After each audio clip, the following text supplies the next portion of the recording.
Ça marche? Même si ce n'est pas sur l'écran? Non? Et voilà, OK. Merci beaucoup. Donc, bienvenue tout le monde. Welcome to the regular council meeting of August 2nd for the city of Westmount. Bienvenue au Conseil pour la ville de Westmount pour le 2 août 2025. Welcome to all those in the room and those who are joining us online. Oh, c'est le 4, c'est pas le 2 août, je m'excuse. The 4th of August, 2025, regular council meeting.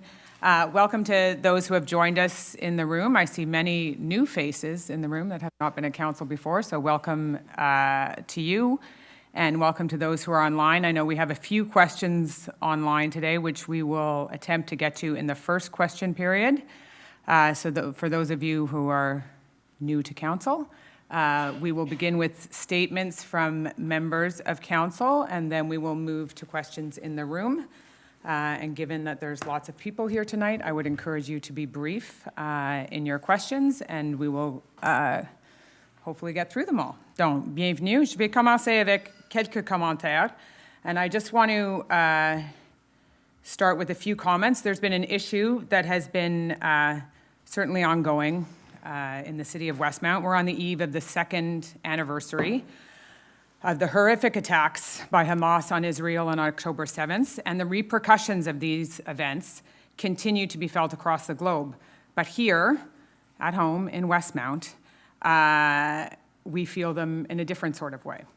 And we see this division and we see these protests playing out on our streets daily in Westmount. Our response as a city has been to speak out and promote civility and inclusion. We have repeatedly stood up against hatred and anti-Semitism, denouncing, for example, the painting of anti-Semitic graffiti on one of the facades of the Temple Emmanuel Beth Shalom last February, and the harassment of protesters of congregants attending events at the Shar. We are also committed to ensuring the safety and security of our community. We fully appreciate that many of our Jewish residents are deeply troubled and unnerved by the demonstrations that have been a regular occurrence since October 7th, in the area near the Israeli consulate in the eastern section of Westmount. Due to the road work that is happening on Wood Avenue right now, that was sort of the typical meeting ground. That has now been moved from Wood to St. Catherine over to Green Avenue.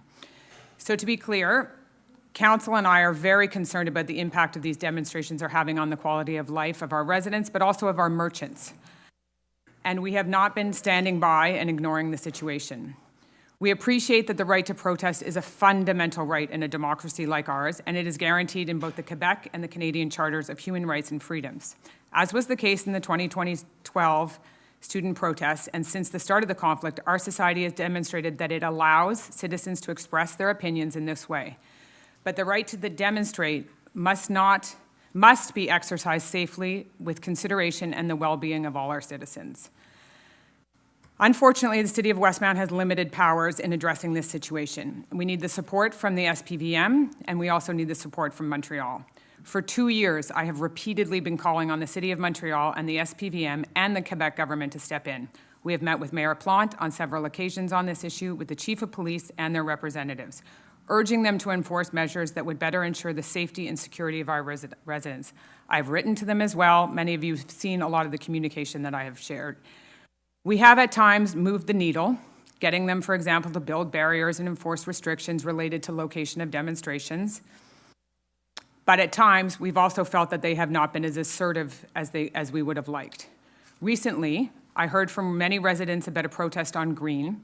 Suggestions have ranged from introducing our different noise bylaws that we already had, forbidding loudspeakers, making wearing masks illegal, requiring a permit for each protest event, and regulating protest hours.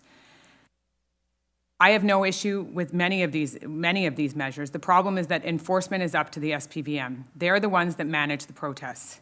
The problem is that a better short-term solution would be to try and ensure that the protesters are not on Green. And what I have always said and repeatedly said is that we should not allow the limiting of access to our residences, but also to our small businesses. And let's be honest, they are all small businesses. Many of them are restaurants that are just struggling to survive to begin with.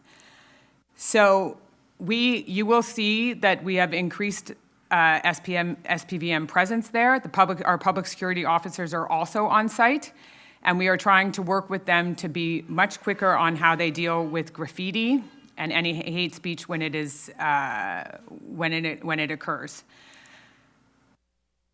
Together, we have to ensure, so with the City of Montreal, with this SPVM, we have to ensure our own safety and that of our neighbors, while at the same time promoting a dialogue and understanding. So in the short term, however, the best course of action is to really, really take a very serious look at how we are managing these protesters on Green Avenue in terms of access to our small commercial spaces. So I wanted to address that because I've heard from a lot of residents, and it's lots of different varying experiences or feedback that they get, and I've tried to get back to most of you. I don't think I've personally written to all of you. I think maybe my office or public security has been in touch with you. But I'm very happy to hear your feedback. I want you to share it with me, but I also want you to know that this is an issue that I take very seriously. So I'm going to start with other comments, because I know there's a lot of comments on the PPU as well, but I will start with down here, if there's any updates or comments. Sure. Thank you, Madam Mayor. I'm very happy to say that after a year of long and hard work, the Environment and Sustainability Advisory Committee has submitted its final report to Council. It was on the agenda for review tonight at General Council, and we will, as is our custom, after this public meeting is completed, go back to the chambers and complete tonight's agenda. So I hope that we will be able to present in public this report and its recommendations at the next council meeting. But I would like to publicly thank the members of that committee for all of their extremely hard work and diligence in the long and arduous process of coming up with as comprehensive a report as we could. And I look forward to sharing it with all of you. And with that, Madam Mayor, I yield the floor. Thank you. Councillor Gallery. Thank you, Madam Mayor. I have a brief update on parks and green spaces. Tree removal and maintenance will be taking place starting this week in Westmount Park and at the WAG. And at Summit Woods, if you see work being done up there, they're still doing ongoing tree and trail maintenance, and they'll be doing a plant species inventory for ongoing decision-making for the care of the Summit Woods. That's it. Thank you. Councillor Bostock. Good evening, everybody. A bit of a longer message, but it's an opportunity for me to thank our community. After careful reflection and thoughtful discussions with my family, I have made the difficult decision to not seek re-election in the upcoming municipal election. Oh my God, why am I crying? This decision will allow me to fully dedicate myself to my role as Executive Director at Maison Elizabeth House, explore new professional opportunities, and pursue graduate studies. It has been both an honor and a privilege to serve Westmount as City Councillor over the last 8 years under the exemplary leadership of Mayor Christina Smith. I am deeply grateful to the residents who entrusted me with their support in the last 2 elections. Thank you for the opportunity to represent you and for the chance to collaborate with the city's dedicated staff and administration.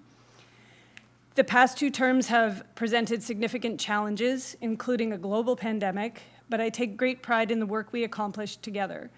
Throughout, Council displayed resilience, innovation, and an unwavering commitment to the well-being of our city.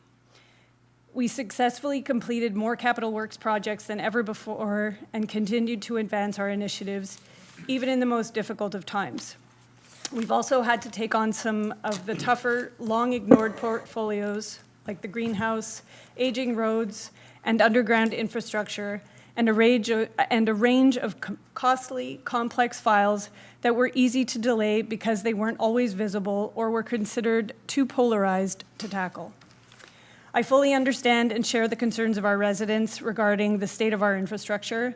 While Council consistently made sustained investments in expanded maintenance efforts, the reality is that the needs are vast and resources remain limited. The work to address these challenges must continue. To those of you who are considering a run for council, I encourage you to bring forward your ideas, integrity, and a genuine willingness to listen. not only to the loudest voices, but to the full diversity of our community. Leadership is not about rejecting every proposal, it's about making informed, thoughtful decisions that serve the long-term interests of the entire city, even when those decisions may not be popular. A platform based solely on criticism or negativity does not serve our community. Effective leadership requires constructive dialogue, collaboration with city staff, and a commitment to understanding the intricacies of municipal governance. Serving as an elected official involves much more than attending a few meetings each month. It demands a deep understanding of governance, bylaws, and budgets, an active presence at community events, participation in committees, and above all, being prepared, engaged, and accountable. We are fortunate to live in a beautiful city with exceptional parks, invaluable services, historical buildings, and a strong sense of community. Westmount thrives because of the engaged and committed individuals who contribute their time, energy, and passion to making it better. It's been an absolute privilege to serve, and I will carry these lessons and experiences from this role with me for the rest of my professional life. Thank you.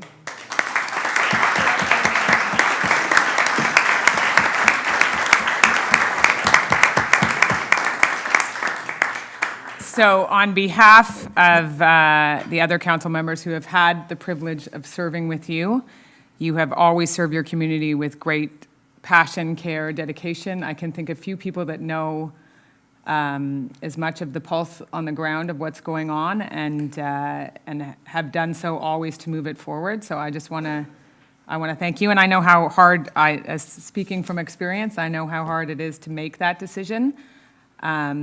But renewal and new ideas and new people at the table is also a good thing. Yep.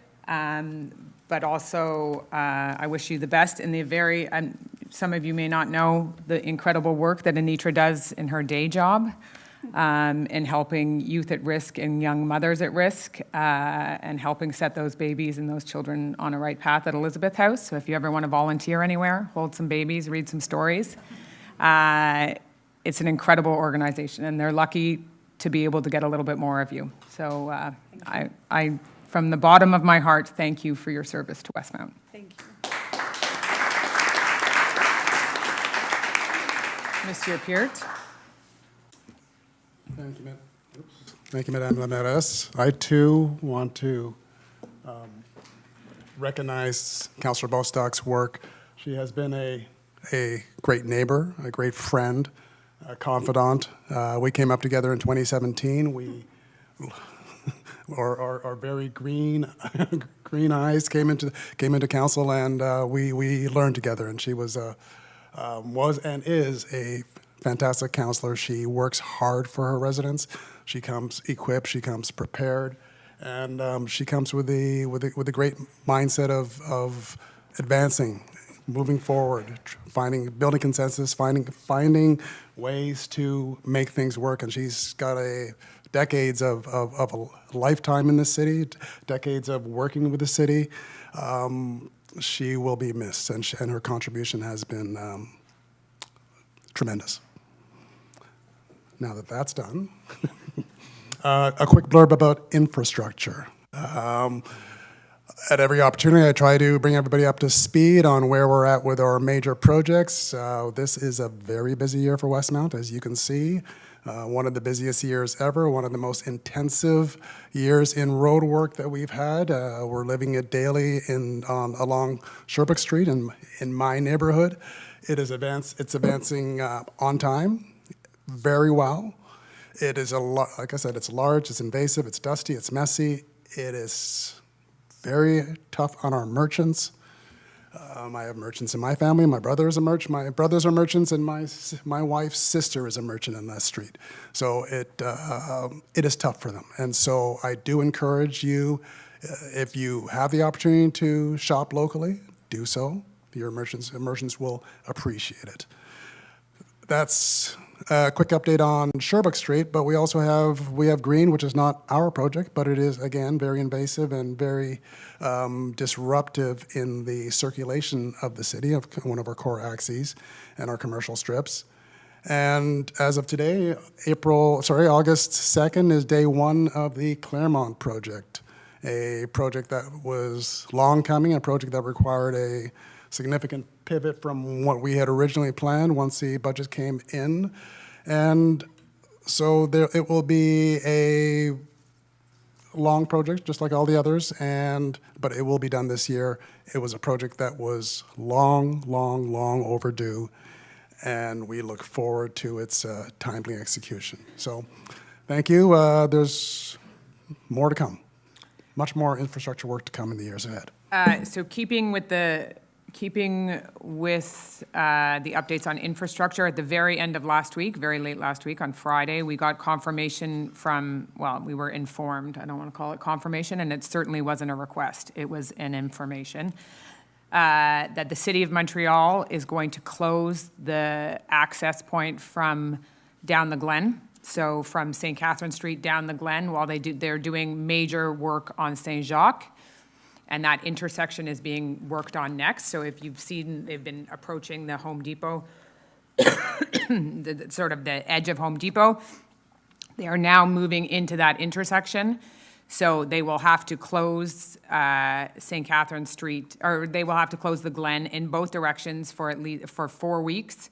Then they will open it up to traffic going out of the city. This is terrible timing, which is what we explained to them. You have closed Green Avenue at the same time as you're closing Conseil. Both of these are are the City of Montreal's projects. They're both, I don't doubt that they're both important projects.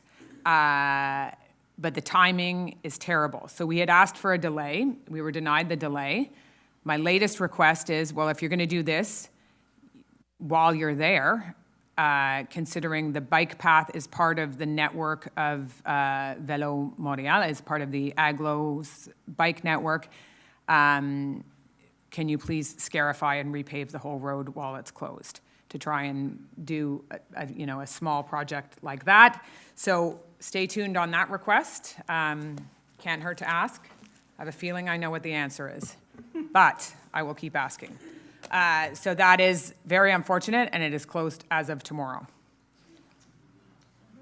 But that is how Montreal rolls at times. So, Monsieur Chamy. Thank you, Madam Mayor. I know all the councillors join you, Madam Mayor, in wishing Anitra the very best. We are missing you, and we wish you only the best. Madam Mayor, I wanted to take a minute and shout out, we've had the worst air quality in the world recently with the prairie fires. Those fiery sunrises, hazy skies. To our seniors, to young folks, to those with immune compromised medical conditions, it's really tough out there. And it's also, we hope, stay in air conditioning. It's a heavier load on our electrical network. But we must remember our seniors, make sure folks are properly hydrated, but staying outside in these conditions is really, really not good. And everybody thinks that heat stroke and the respiratory issues from these wildfires, it's going to happen to somebody else. We really have to be very careful. It sneaks up on you very quickly. And Madam Mayor, I just wanted you to use City Council, the social media network to shout out to make sure we are vigilant and rigorous in helping those who need help most. Thank you, Madam Mayor. Yes, so the mayor asked that you be quick with your questions. I'll try to be quick with my announcements, but I would first like to tell you what a pleasure it's been to work with Anitra. And I'll tell you a little story. I became a fan of Anitra when I first decided to run. I was all new at this, and somebody said, oh, call Anitra, she'll give you advice, and she's agreed to do it. So I call her up, and I tell her what I've been doing. She goes, oh, you don't have enough signs, you'll need more than that. And she was right. I had underestimated by half. Anyway, so she's giving me advice, and then at some point, I realized she's good friends with my opponent. I said, you're good friends with my opponent? And she's like, yeah, but that doesn't keep me from not helping me, but giving you advice and telling you how to run, and after that, well, go do what you have to do, and whoever will win.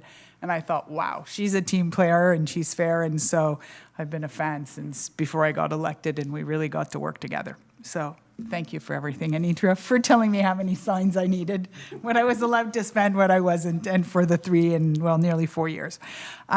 So back to the library.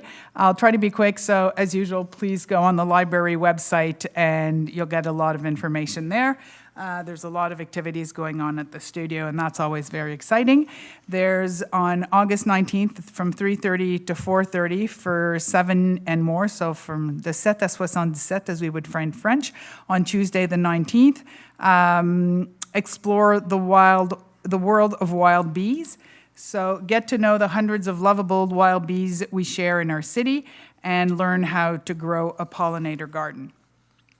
Then there is going to be an exhibit, vernissage at the library. So for Catherine Benny's works, the vernissage is on August 28th at 6 p.m.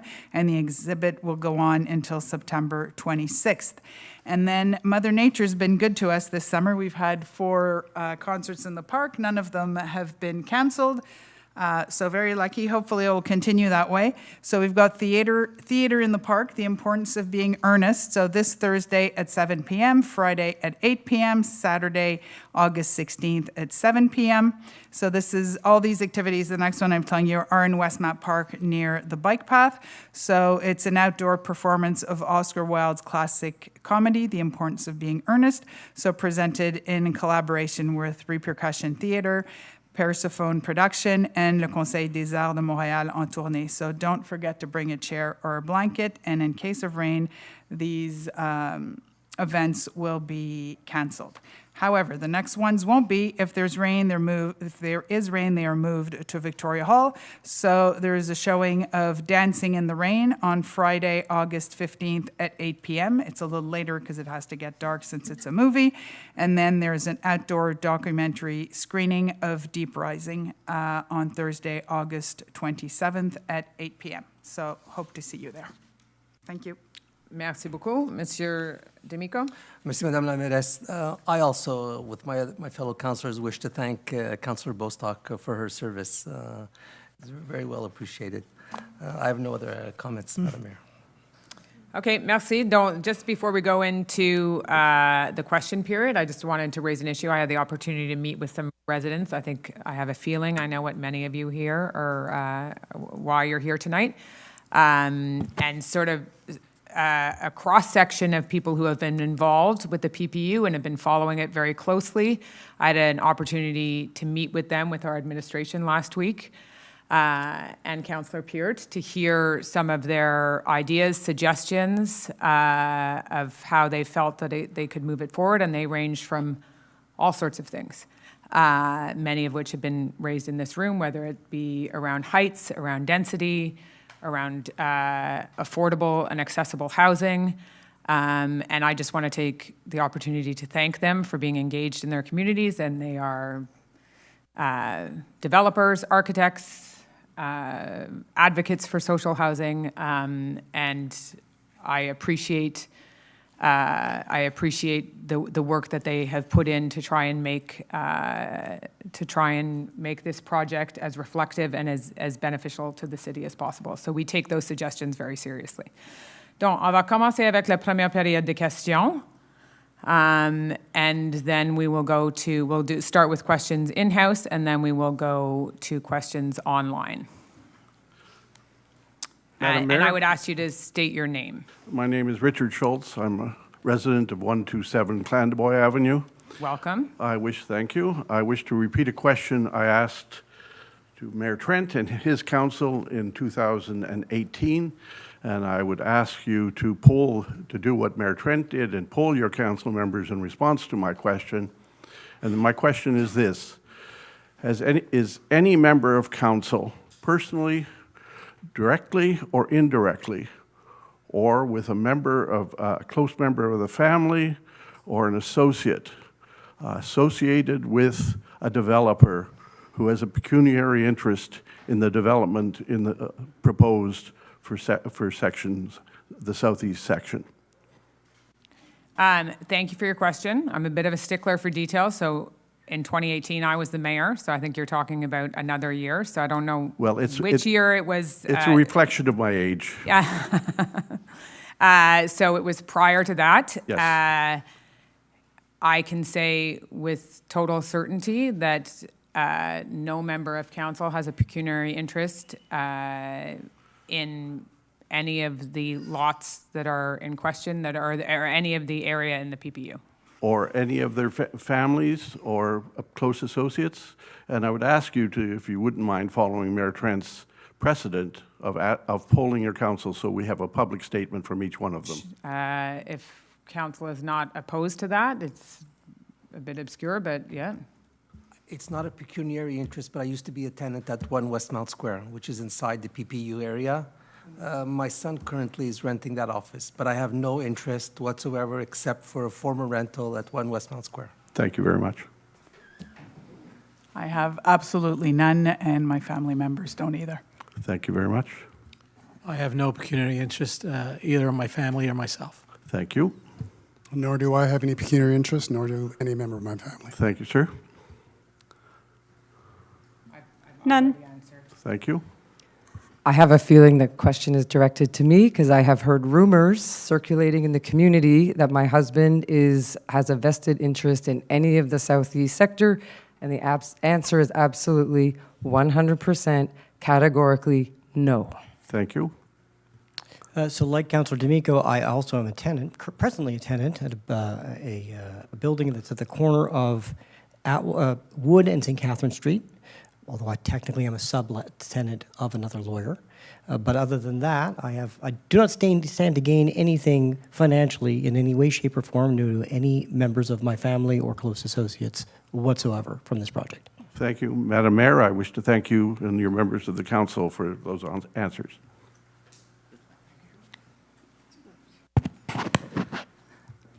John Breslow. Welcome. Grosvenor. Thank you, Mayor. Grosvenor Avenue. I'm an economist, and one of my jobs is to do research. So Southeast sector is fascinating because we are looking at a zoning solution to a problem of non-development. And we've been told that unless we zone high, we won't attract developers. Now, we've seen a number of examples where this isn't the case. Relatively low-rise buildings, 6 to 10 stories, currently being built on Bishop, on Crescent, de la Montagne, and on the Carry, opposite the Glen Hospital. We've not seen such construction on St. Catherine Street under the current zoning. Interestingly, a similar situation occurs near Place du Puy, where Mondov Development owns 2 blocks but hasn't developed it. The commonality between these 2 prime areas that have not been redeveloped is the existence of a homeless population, which unfortunately has consequences.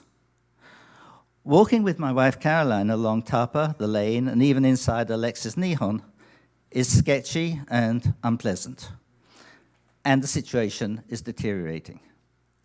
The lack of development under those circumstances is totally reasonable. I don't even like being in that part of Westmount. If one simply ignores the problem, development will not occur irrespective of the change in zoning, except perhaps that one is giving a gift to developers that it will cash in on when the homelessness problem has become so severe that different levels of government will take the necessary steps to resolve that problem. That will be in 15 to 20 years' time. Thus, assuming due diligence, could Council describe and make available what studies the city has undertaken to evaluate the impact of homelessness on the development in the Southeast sector? Thank you. You're asking for a study that has been undertaken on the homeless, the unhoused population and the effect of development? In fact, the effect of the unhoused population, the indigent population in the Southeast sector on development. Clearly, if my thesis is correct, it's significant. It's a significant impact. I am not going to disagree with you that the unhoused population of that area is a significant impact. I, more than anyone, will be glad to see the rejuvenation and the rebuilding and the investment that Resilience is going to make in a new On Saint-Jacques. in a new shelter that's closer down to Lino-Gru Metro. So it's on Yeah. Atwater. It's not on Saint-Jacques. And that's been an ongoing project that is an important one and that is tackled by all three levels of government. So by Montreal, by Quebec, and the federal government have all invested heavily in that. I would argue that the vacant buildings do not help it either. But I don't have a specific report of a study of the unhoused population and the impact on zoning changes within the southeast sector.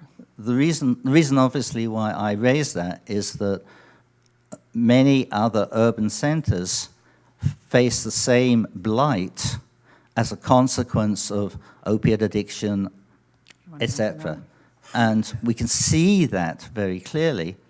And it struck me that the commonality there, as described, and the fact that other buildings occur with lower zoning heights, so that's not in and of itself. So you look for what is the smoking gun that has stopped development in what is, let's face it, So on this location-wise, an issue, amazing place. on this issue, and it is an important issue, and it's not probably one best, you can't cover this in a question period necessarily. Of course. But the importance of resilience to the community and to the unhoused community cannot be overstated. Prior to COVID, they would serve about, and I don't know if you've had an opportunity to volunteer there, but it is a place that is doing amazing work in terms of feeding people. Prior to the pandemic, they were serving, I think the number is around 120 meals, 120 people a day. Post-pandemic, you will see that lineup goes all the way down to Dorchester, to René Lévesque. They're serving upwards sometimes of 500 to 600. That support will continue when they move down into a more appropriate space. This was a stopgap measure where the owner allowed this to happen when there was a crisis situation. That day shelter will continue in its critical form, but it will be a little bit closer to Lino-Gru Metro. But does it have an impact? There's a whole, you can't isolate this as the only impact. But I think Councillor Aronson wants to add something to that, and then we'll move on to the next question. So it's an interesting question, interesting thesis, but I mean, and I think as a professor of economics, I have a question that I think you can answer. Could you explain to us the difference between causation and correlation?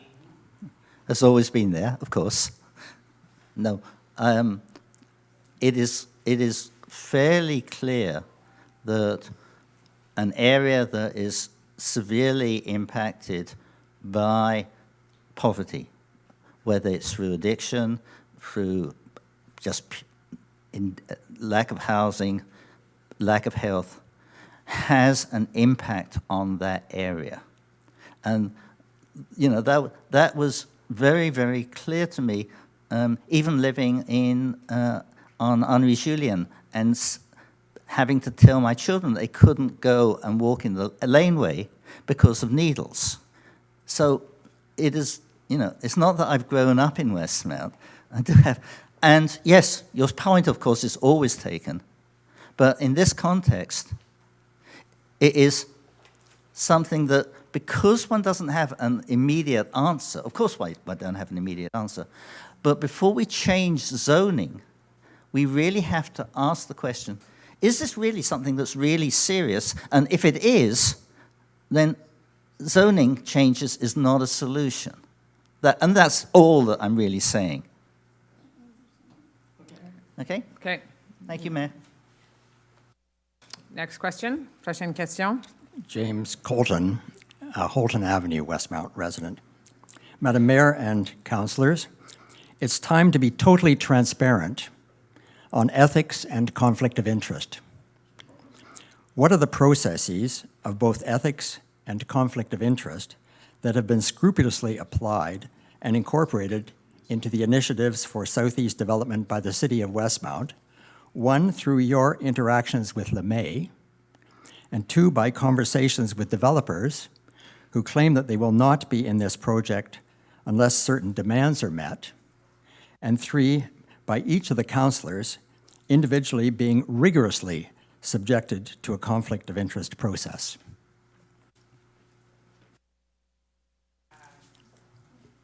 I feel that's more of a statement than a question. I mean, I think you were asked before if there's any pecuniary interest. The answer was very, very clear. So you have that answer. Have I met with developers? I've met with all the stakeholders involved in this, as has, I think, all of council was there with the administration. We don't meet one-on-one with any lobby group. The administration is always there. And it's important to have all stakeholders at the table. What are the written processes for conflict of interest and ethics that guide this council?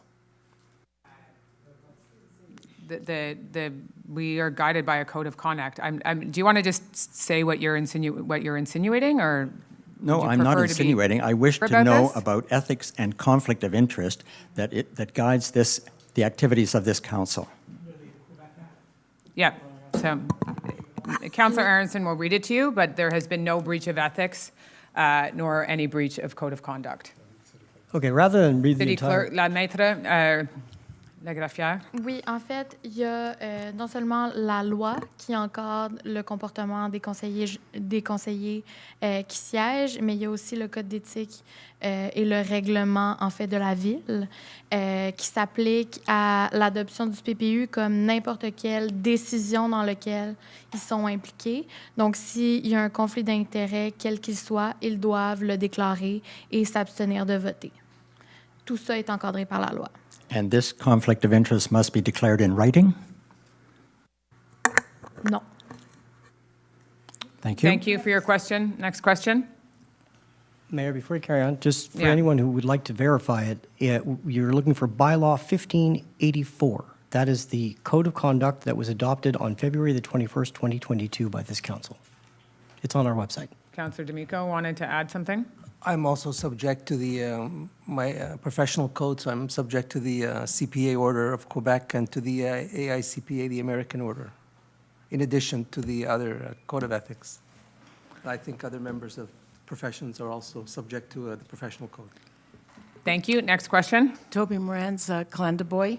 I'd like to ask the council how we in the southeast sector can have our voices heard. You've gamed us by putting together the St. Catherine and Dorchester, and one street has nothing to do with the other area. You've taken away our referendum. We are going to be feeling the effects of both St. Catherine under this present project, the density and the congestion of both St. Catherine and Dorchester. We thought we were living in a city that was residential, and yet what we're going to be facing is very much high rises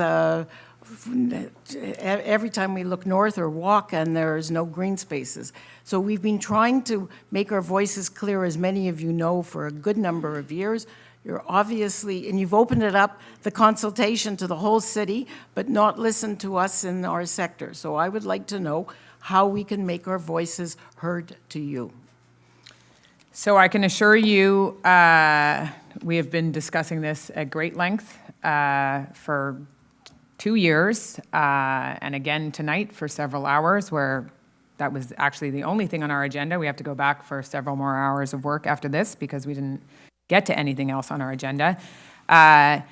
Your voices have been heard. Your voice has been conveyed. Since I've been on council 12 years ago. I've been here 12 years talking about it. Yes. And this has been, so for anyone who thinks this is a new discussion, we've been discussing this for 12 years. It started with consultations back in that mandate. This came as a recommendation by experts to not have spot zoning, to really look at this area as a whole.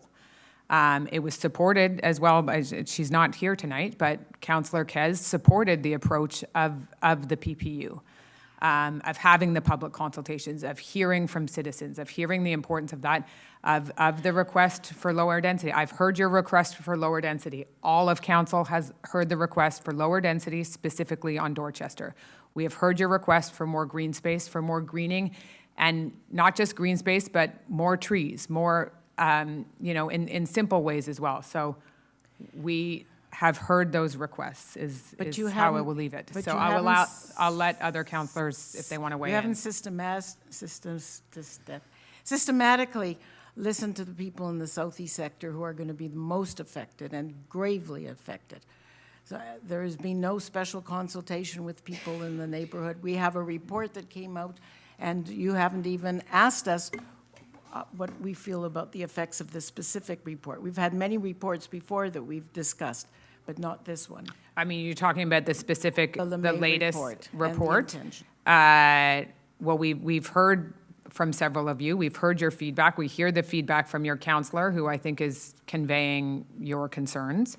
I think she is aligned with your concerns, and that has been conveyed to council. And why can't we have a referendum? Because Councillor Aronson wants to weigh in on this in the legal point, but it is, this is part of the PPU process.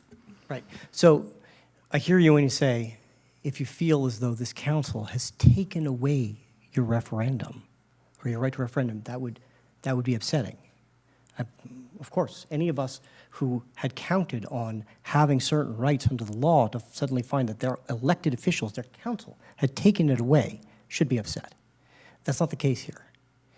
We didn't take away a right to referendum. This is just a completely different process. So a referendum would take place if someone came along and said, hey, I want to do something in a zone where the rules don't allow it. And I'm going to put forward a request to change those rules. I'm going to go through that whole process, and then all the neighbors, as is, I think, correct and right, have a chance to weigh in on that specific request to change the rules for that one project. What we have here is a completely different animal.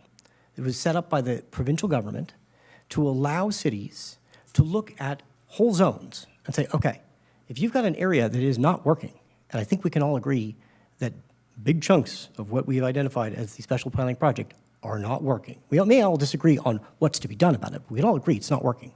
Well, under those circumstances, you can go through an 18-month process of multiple stages of public consultation.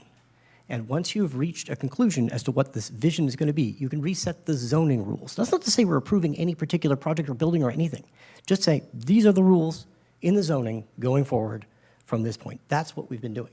So when you ask the question, when do you get heard? The answer is throughout the entire process, because we began this with an online public consultation. We've had multiple in-person public consultations.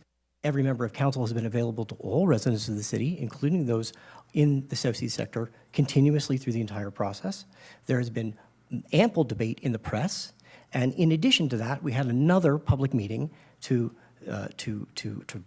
cap the whole thing, to restate where we are at the moment on June 18th. The last time we're all going to have an opportunity to speak to our councillors is between now and the vote. So I'm glad that you're here. Your voice is being heard here.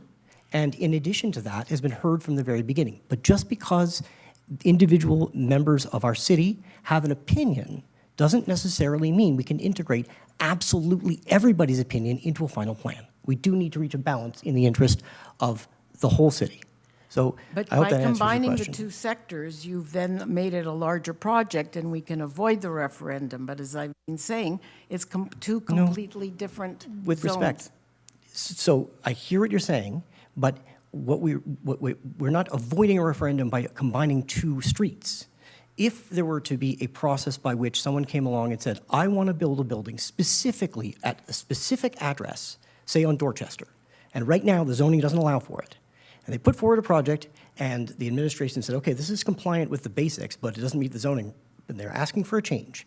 Under the condition, on those conditions, then there'd be a referendum. But you are changing the zoning. Right.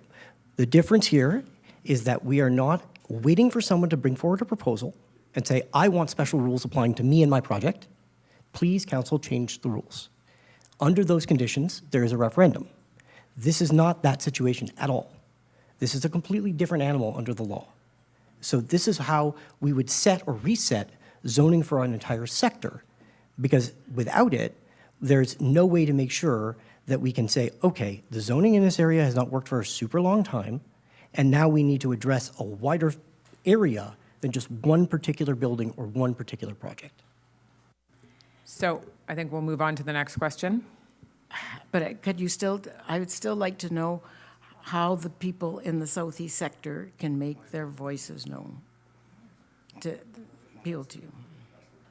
You're, I don't think- We've been included in the whole city of Westmount, but we're the ones that are going to pay the price for the disastrous project that is in the LeMay report. There's no other way than to come here and each one individually appeal, is that it? There's been many opportunities for you to be engaged in the process, which I think you have been engaged throughout the entire process, and that's been critical to this. What was also, there was a very deliberate, there was a discussion as well that the important, I just ask if the audience can, it's hard for others to hear when people are talking in the audience. St. Catherine Street, that entry into Westmount is very important part of our city. It's the main commercial artery. Right, I agree, but it's two separate projects, not one. And this is the PPU. So, but I can assure you, I know you don't believe me, but I can assure you, your voices and your concerns. But there was no occasion where you could listen to us. That's all I'm saying. You didn't approach us in the southeast sector. Next question. I think that's totally unfair, completely unfair. Good Oui, evening. bonjour. Thomas Rollin, Corner Clermont Westmount. Bienvenue. Merci. J'aurais deux questions pour ce soir. The first one is regarding a pamphlet that we all received, I believe, from our MP, Anna Gainey. And the title is the following: Housing, Infrastructure and More, Big Investment Coming to NDG Westmount. And then on the first page, she explains two big development projects for which apparently they've been able to secure some federal funding. And so I was wondering if the city of Westmount had tried to secure any funding from the federal level for the Southeast project, for example. And if so, what were the criteria that we would have to meet? So I'll be interested to see which, I haven't received my pamphlet in the door yet. Did you just get it today? Well, I got it yesterday or a few days ago. So those, presumably, she lists the projects? Yeah. Which projects is she listing?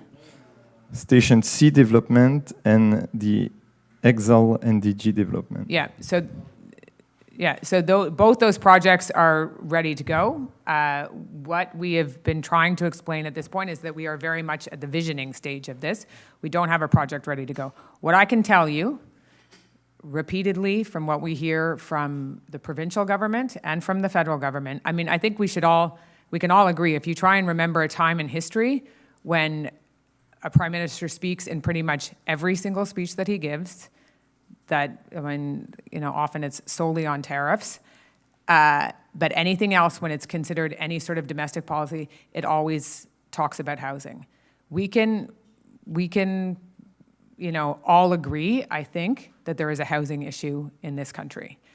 And the money that will flow with that, and the tech money that comes through the province of Quebec that we have for our water will probably increase, but will probably have more strings attached to it. So will we have more access to funding? I hope so, and I think we've been very fortunate. I'm not going to be in this chair for too much longer, but we have built very solid relationships with both our MNA, who you know well, and our Member of Parliament to ensure that we get access and information to, and so any funding we can get, we always apply for.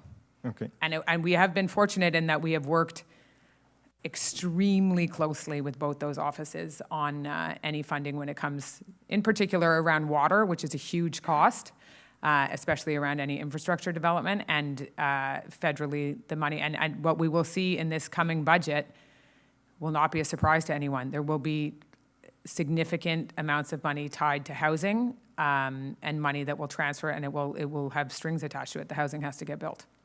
So what you mean is right now it's too early Oui, for the c'est ça. Southeast to apply and to Oui. inquire. Je pense que M. Pert Yeah, veut dire merci, quelque Mr. chose. Rollet.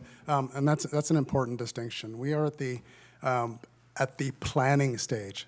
And so we've often said this is our framework. An analogy that I've been using recently is we are telling a story and we're writing the table of contents. The next step is the development of the chapters. And those are the projects that will come in and get inserted into that framework.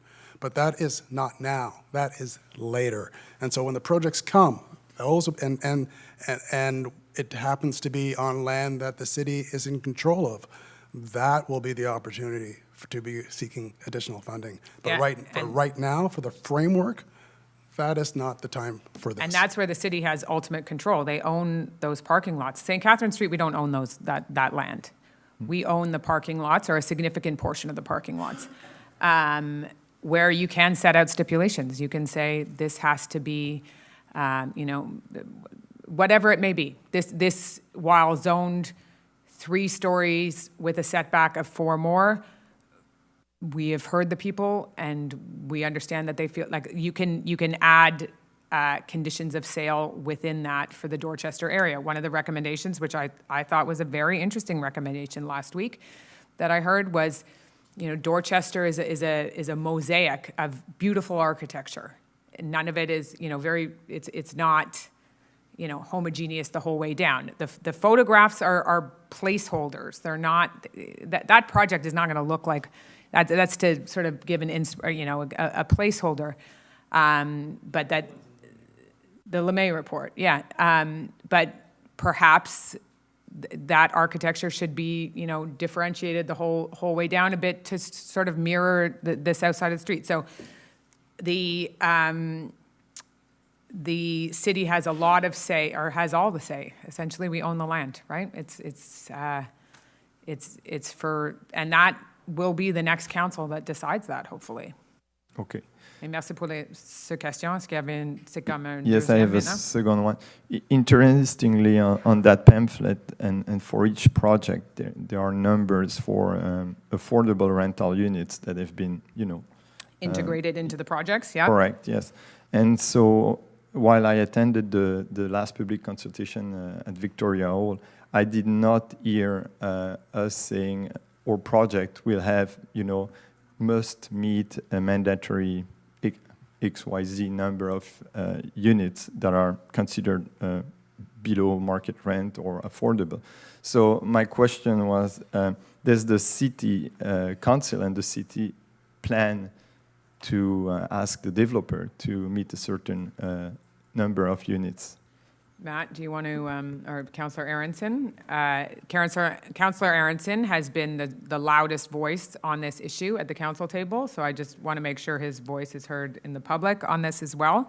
I see him in the audience tonight. Mr. Cohen has also been a very strong advocate for this issue, in particular around seniors housing, which is very important to me in terms of accessibility. So if you would like to add that, but I would just also add that these are I know it sounds like we're a bit of a broken record, but this is very much part of the next phase in this. I know people want the final, what is it going to look like? What is the final step?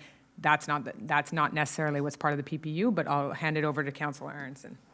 Thank you, Madam Mayor. So one of the things that I've been looking at and analyzing and worrying about a lot is the affordability and availability of housing in this city. And what I shared with my colleagues as we began to sort of came around the home stretch in this project, so I did a little bit of research asking the question, if the average person here in Westmount today didn't live in Westmount, but had the same family makeup, same income, same net worth, and wanted to come into Westmount today, what percentage could afford to do it? And the number that, and I went back and doubled and triple checked my research over and over again because I couldn't believe how high it was. From my estimates, we're looking at about 60% of the people who live in the city at the moment couldn't afford to move here if they wanted to just get the exact same housing they already have. To say nothing of what happens when kids want to move out, or seniors want to downsize, or any of the other things that happen in the course of our lives. So affordability and attainability and when we talk about affordable and attainable housing, we're not talking about building like, you know, people sometimes imagine some sort of like horrific post-apocalyptic, you know, super low-income housing projects that have been abandoned by all quarters of civil society and are just been left to their own devices. And that's not at all what we mean when we talk about affordable, attainable housing. We're talking about affordable and attainable housing being housing that a family could spend a third of their income on and be able to get something decent, put a roof over their heads, and make sure their kids are close to parks and schools. This is what our community is about. And there is no way for us to do that without densification. There just isn't anywhere else to put housing.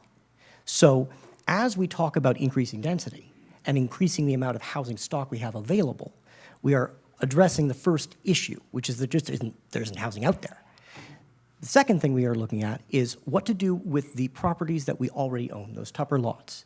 And there's a strong argument, I've been pushing for it hard, to say, look, if the city, the community already owns those properties, then when we come to the table and build something to keep that we could create as either non-market housing, a housing cooperative, seniors housing, much like Manoir was built by the Rotary Club on public land next to Victoria Hall. Can you only imagine the howling Great that happened? opposition. Pardon? To great opposition. Right. It's so at the time that some predecessors of ours greenlit building something in a park. You can only imagine the amount of howling that went on. But oh my God, housing in the park, you're taking parkland away? Oh my, you know. So we're only dealing with parking lots. But the beautiful thing is that this council and its successors, the next council, have control over what happens to those lots. So one of the things that we are looking at as we set the parameters of what could be built in those lots, what's the maximum density you could go to, what does it look like, what does it feel like, is to think about how a future council might be able to use the advantage we already have of owning that land to bring something to the community that folks who a generation ago would have just been able to buy a house in south of Dorchester. But today, those are unaffordable. So that same class and group of people, professors, artists, academics, even some lawyers, might have a chance at some decent housing in our city. That's how we're taking this approach. Yeah, I thank you for your answer, but I feel like we're a bit drifting away from my question. So, and I kind of understand what you've said, Mayor Smith, and you too, Mr. Aronson. But so right now the project, it's too early to decide how many units, you know, affordable units will be required in the developer's project. That's what I understood. Am I correct? Yes. Yeah, so that the 2020 mix that he's referring to has not amounted, I don't think, in any project being built. But thank you for raising the issue, and we'll end it on this one point, is that more housing, more stock means more affordability. It gives more options is important to the community. For an aging population as well, more options to stay within your community, within whether that be seniors housing or just apartments. That's important. If you look at 4,300, look at how critical that role is to our community, where people can downsize and stay within our community. 4,800 as well. The Liz was built and it's full. There's a need for this going forward in terms of, in particular, around seniors housing. So if I understand... And young people, helping young people stay within a community. So if I understand, the city's answer to affordable housing is just to provide more housing, but not to really guarantee the affordability itself.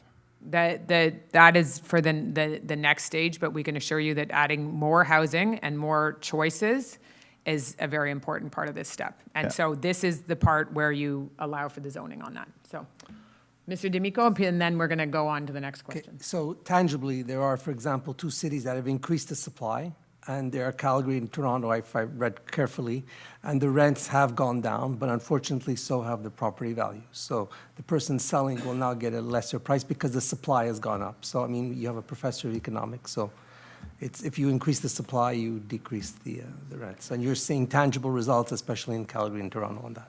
Okay. Thank you. So thank you very much for your question and your commentary on this. Like, we could just debate and discuss that all night. So next question, prochaine question. Yes, my name is Pietro Gasparini. I'm a new resident. This is not a question about the southeast sector. What? It's my first meeting. Didn't you get the memo? Well, I learned a lot, though. I've actually learned a lot. I'm a new resident, so I haven't moved in Welcome. yet. We're trying to move in. We're renovating our home, and my question is about the renovation. I submitted online, so but I'll say it. So I understand the permit fees for mechanical and geothermal systems in Westmount are calculated based on the total value of work. However, this approach results in homeowners who choose to install geothermal heating and cooling systems paying significantly more in permit fees than those installing conventional systems, like gas furnaces or air conditioners, despite the fact that geothermal systems are far more sustainable and environmentally responsible. For example, the cost of drilling a geothermal well alone can range between $20,000 and $30,000. Under the current structure, the city collects more revenue from homeowners who are choosing sustainable technologies, effectively profiting from those who are trying to reduce their carbon footprint, and actually helping the city by reducing the demands on Westmount Hydro. So the same would apply for solar panels. Another high-cost, low-emission upgrade. This means residents who invest in our shared future are being penalized for doing the right thing. So I'm asking if the city is willing to revisit a value-based permit fee model for ensuring sustainable choices, such as geothermal, are not discouraged and are more expensive and come with it more expensive permit costs. For example, so for geothermal systems specifically, this would be excluding the drilling costs when calculating the permit cost. Okay, thank you. I read your question online today, so I was able to get a little bit of information as well. So currently, you're right, our tariff bylaw does not provide for a cost modulation between mechanical, geothermal, or any other type of permit.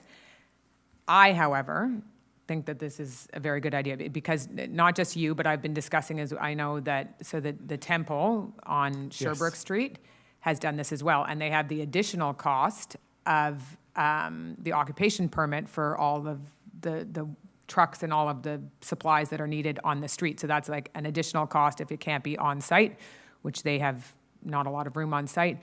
So it is definitely something that I would recommend that it's all within our tariff bylaw. So when we adopt the tariff bylaw, it's within there, but I would recommend, and I hope that the next council looks at that as an incentive, not unlike how the Quebec government gave you incentives to buy electric vehicles, and then that slowly peters out as more people adopt it. So I think it's a very good recommendation. Councillor Peart, or any you want to answer? You want to add in? Yeah, I just want to add.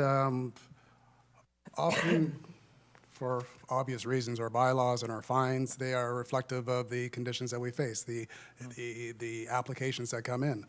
We don't have a long history of geothermal, so there was not really an identified need for that. But I hear this, and it makes perfect sense to me that you want to look for opportunities to incentivize good behavior. So I would certainly be in favor of encouraging the next council to take that up, and that would be the kind of thing that would I think would slot in very well with the environmental help me over with the acronym. The ESAC. So yes, that's a great solution. Great suggestion. Thank you. So, and your suggestion has been sent to the Urban Planning Department as well as the Director General as something to be considered in the 26 tariffs. But as a new resident, yeah. Well, so the thing is, I will caution you to temper your expectations. Things move very slow around here. Well, I've learned that apparently patience is absolutely required. But welcome to Westmount. I haven't picked up my permit yet because I'm hoping that, again, that you're all here, so a decision could be made to change they'll make an exemption or pass a motion. I've sat on boards before, but because I'm going to be spending over $1,500 on a permit. When if someone's just replacing an air conditioner, you can practically cover the whole cost of the air conditioner. So I'm waiting till 2026. So in that case, would a decision be retroactive to allow the synagogue, myself, and others to benefit from the change? So I can't answer that on the spot. I doubt we can have, I see my legal advisor over here nodding. But I think it's... Very few bylaws can be retroactive. Yeah. And the process is basically you have to submit a notice of motion and then adopt the bylaw. So they cannot just vote a resolution tonight and change the fees. Sorry. Okay. Thank So you. you're not getting the answer you wanted tonight, but it's certainly one that we will raise and discuss. Thank you, and welcome to Westmount.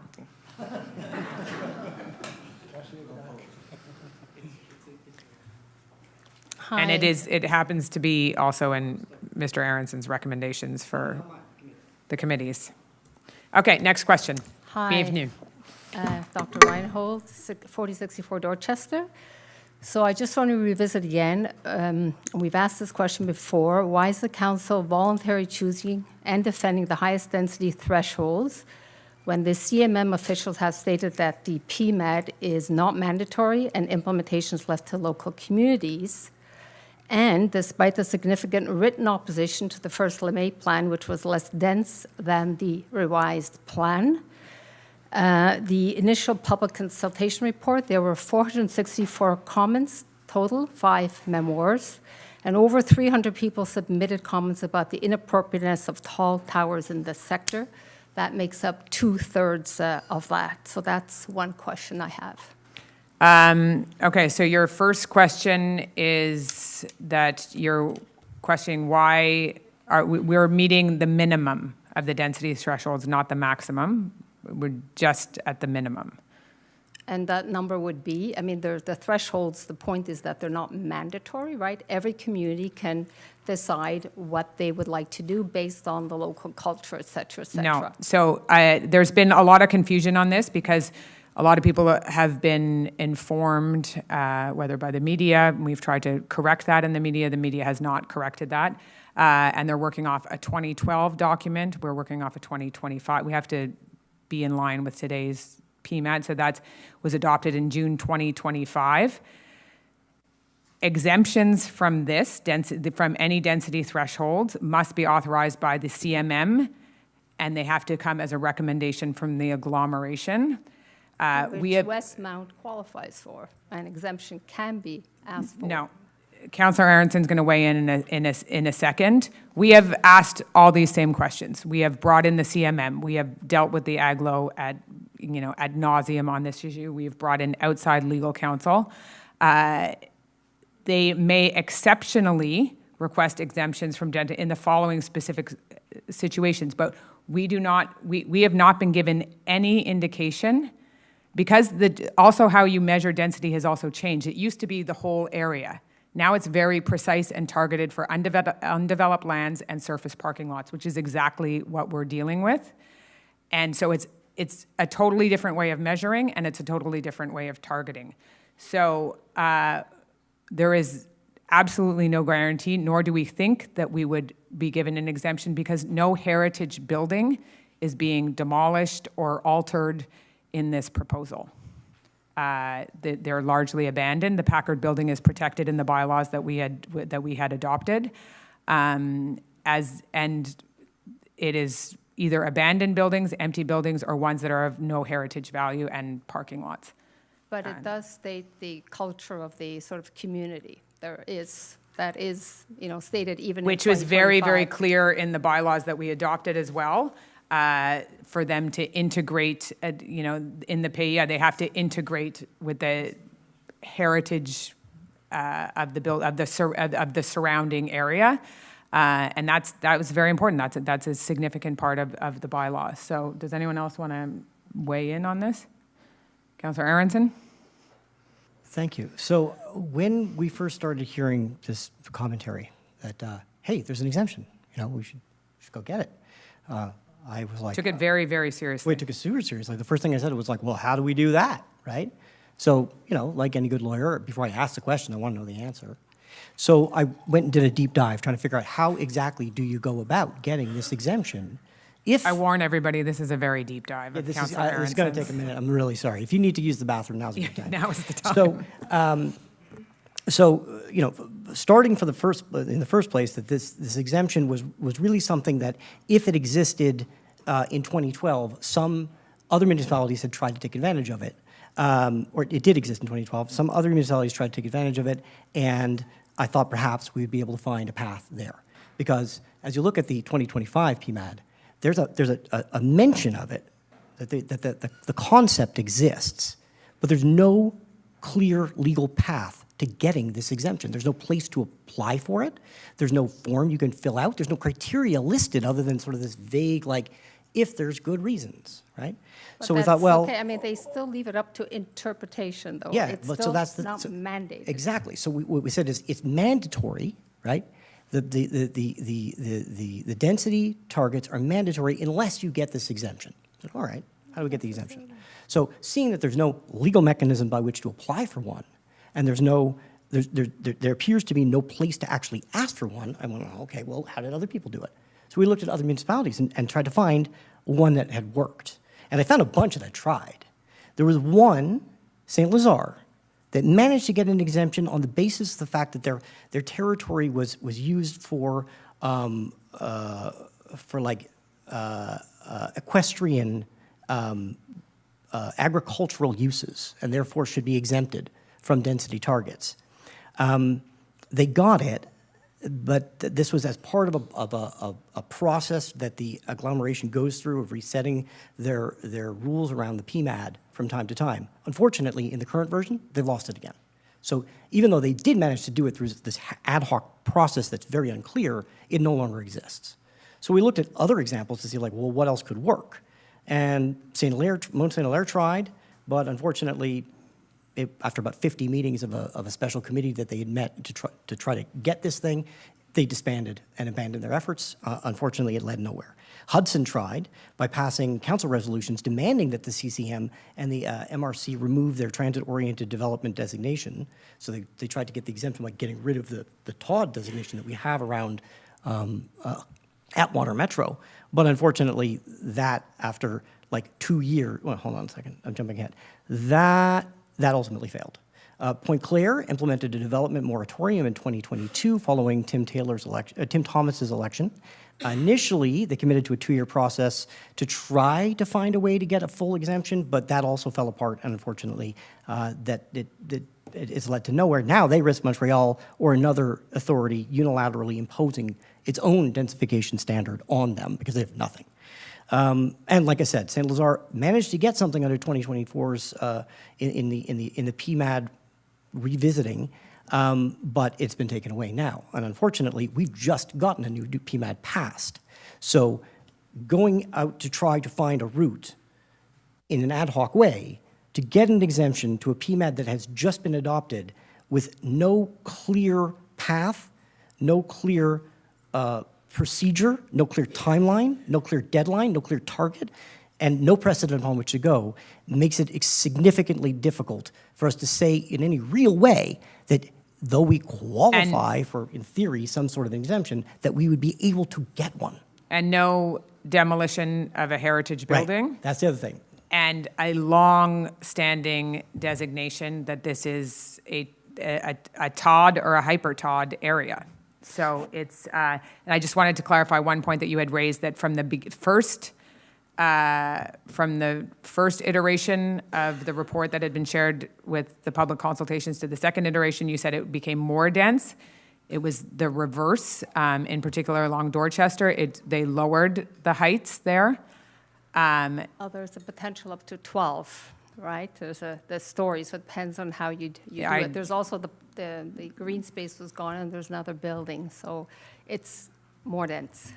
The density has come down, and the density, the height on St. Catherine had gone up in certain areas. So, Councillor D'Amico, and then we're going to move on to the next question. So Dr. Reinhold, I think you got the answer to the question. I think we both agree that the answer is yes, Westmount is eligible.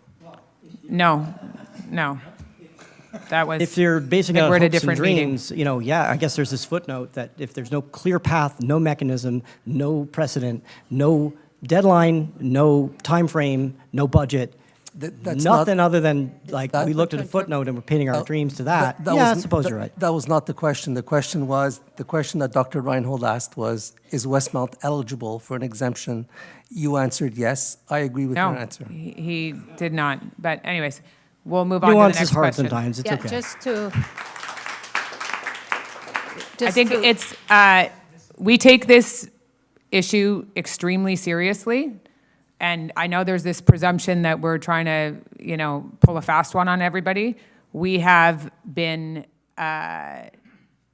very diligent on this. We know that this is an issue, this is a question, this is a point of confusion. And in particular, when the water gets muddied by using an outdated PMAD with the rules there, the rules are different. The world has dramatically evolved, as have the schema, the PMAD, all of it, and how we look at housing has, look at 2012 to 2025. It's not even in the same ballpark.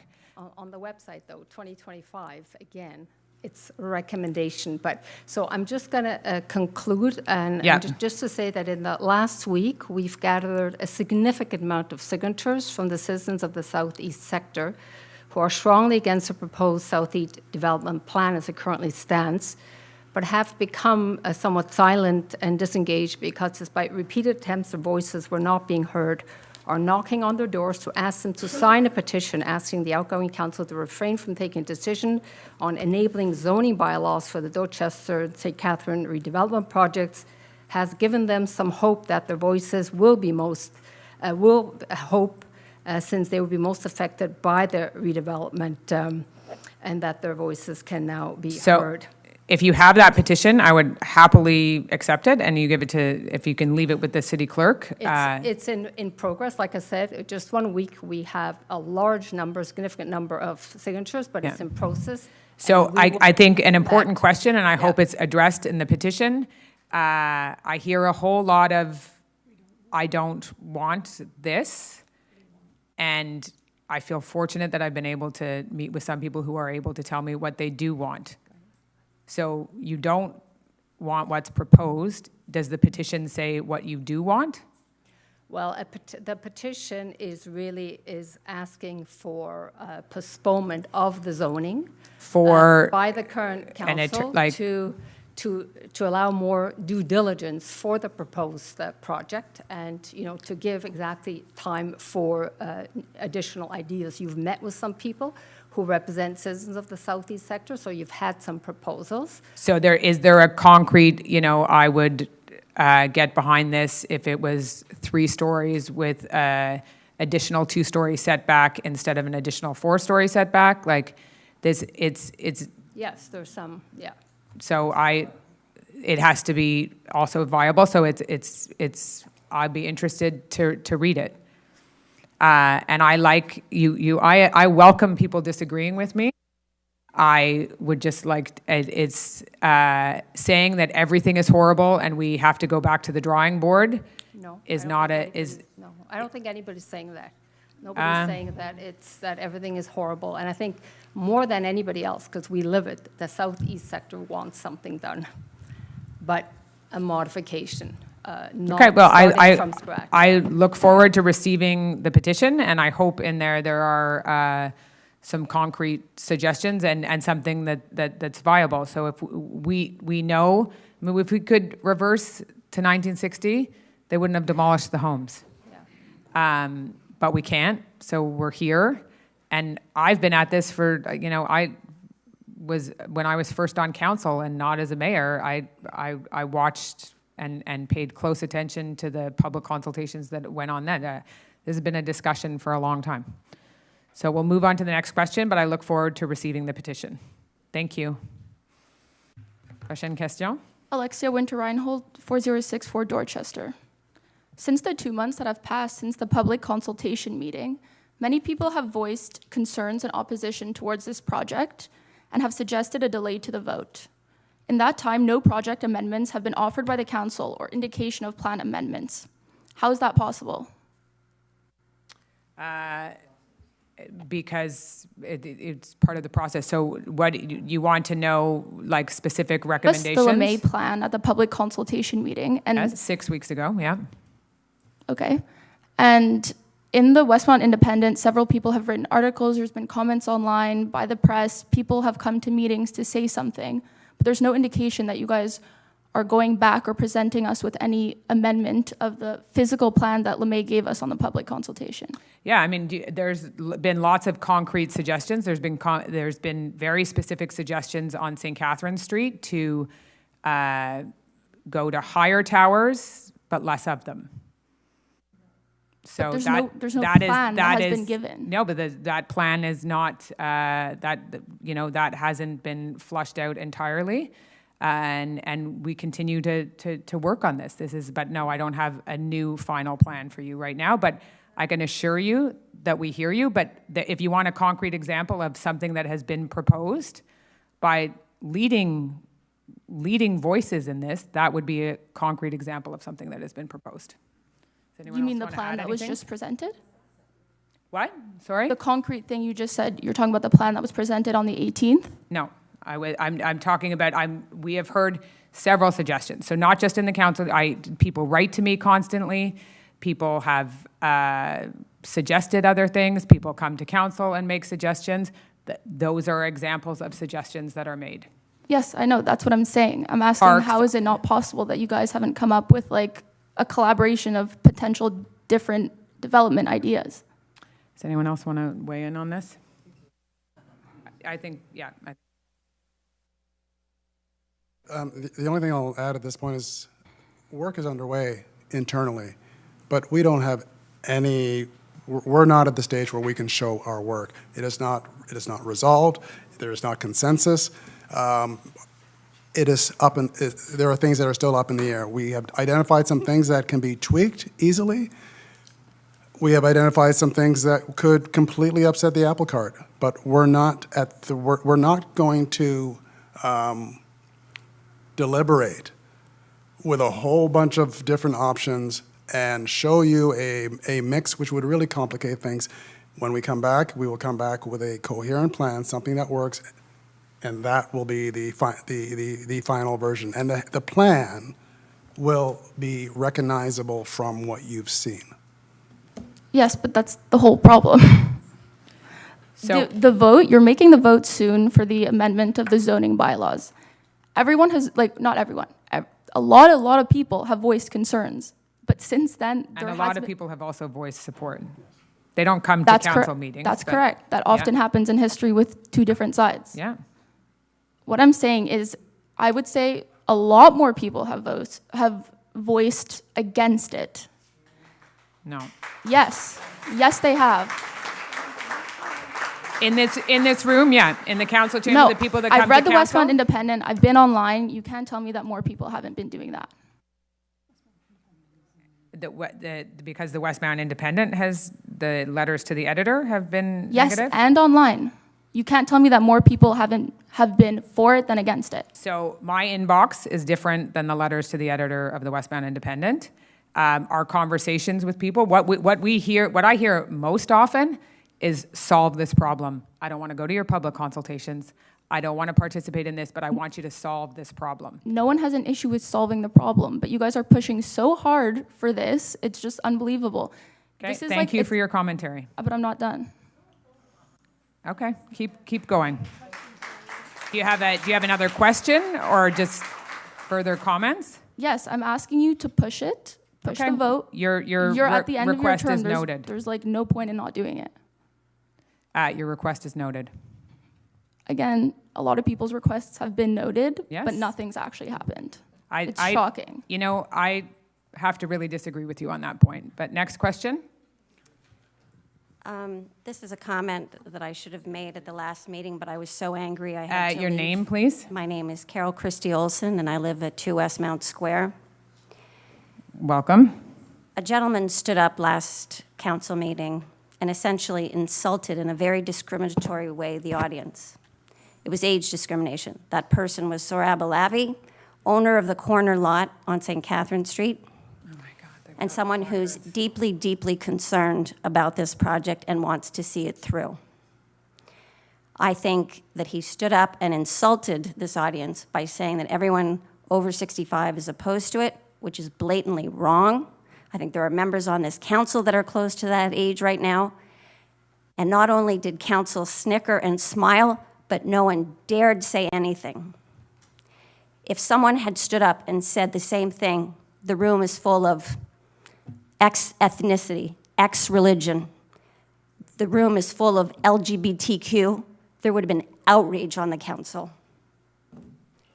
And I think this age discrimination that we are sensing, because matter of fact is there are a lot of young people. And just as Mr. Sorab Alavi said that these people are not coming, the people for the project are not coming to the meeting because they're too busy, there's many people who are opposed who are also not coming to the meeting.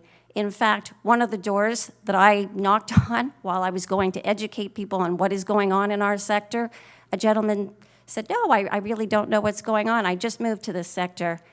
And I said, oh, and I showed him the plan, the forest of tall towers that is going to be the southeast. And he said, you know, I just moved out of Griffintown. I don't want to move back into Griffintown. That's not what I moved here for. The gentleman is a young homeowner. We heard a lot of that from young people and a lot from the southeast sector. And I know that you can stand here and say a lot of people are for it, but the people who are majority against it are people who live in the southeast sector and are going to be subject to this plan. And all of you who live outside of the sector, including the councillor, is against this plan. Doesn't that count for anything? Doesn't it count that these people are here and are saying, we are going to live there? We've been telling you for years what we'd like is restitution on Dorchester. We want revitalization. So to call us that we don't want change, that we don't want revitalization, is blatantly wrong. We want revitalization, but the plan that you're supporting, essentially, is a debt repayment plan. And again, adding insult to injury to the southeast. Because really, if the mayor and council were transparent, the $78 million that was borrowed over the next 3 years that's budgeted to be borrowed, what is the repayment plan for that amount? So first of all, I want to address the issue that you raised at the beginning. I will happily go look at the tape. I didn't snicker and laugh at old people, as you put it. There's actually no, I actually went back because you couldn't see it. The camera wasn't panning on the council. I can assure you but I I was watching, and there were smiles. People thought it was funny. So and that's why I stood up right away, and then you asked me to sit down because I'd already asked a question. Yeah, because there was probably a lineup behind you. So I can assure you, I did not snicker and laugh. And, you know, I think it goes both ways. Tonight, I think there's been sort of veiled accusations that there's been, you know, some breach of ethics or codes or anything like that. I respectfully answer the question. You are elected officials yes, who represent the citizens of the city. I would expect at minimum that you would apologize and say, I'm sorry, next time we'll intervene, at a minimum. Okay. So, that's just and on that note, I would love, so I hear that you are opposed to this project. I'm not. I'm saying this project is not ready. The due diligence okay, that so is I would love to required- hear a concrete response to what you feel would be ready. What would be the height on St. Catherine? What would be the height on Dorchester? So we hear a lot of opposition to it, but I want us, what I'm hearing from people and why I really appreciate meetings with, you know, Julia Gershowitz can tell me this is my problem right down to the centimeter of what her problem is. That's really a whole lot easier for me to work with than this project. Let me give you a concrete example. We met with each one of you as the Atwater Library. Yeah. So now I'm shifting from resident to board member of the Atwater Library. Different role. We met, we were very clear. We said we'd like the setback line for whatever is built next to us on the corner to mimic the library and the Kevrick building on the other side of us. Also, the scale of the building next to us represent that, and that the modulation of the height would go slowly, gently upward. we said we didn't see anything greater than 15 stories. We made it very clear what we wanted. What did we get? We got 5 stories less on the corner to 20 stories, and we got an additional 15 stories further down, and then a 29-story tower across the street. How is that possibly listening to what we had to say? This one. And then we'll move on.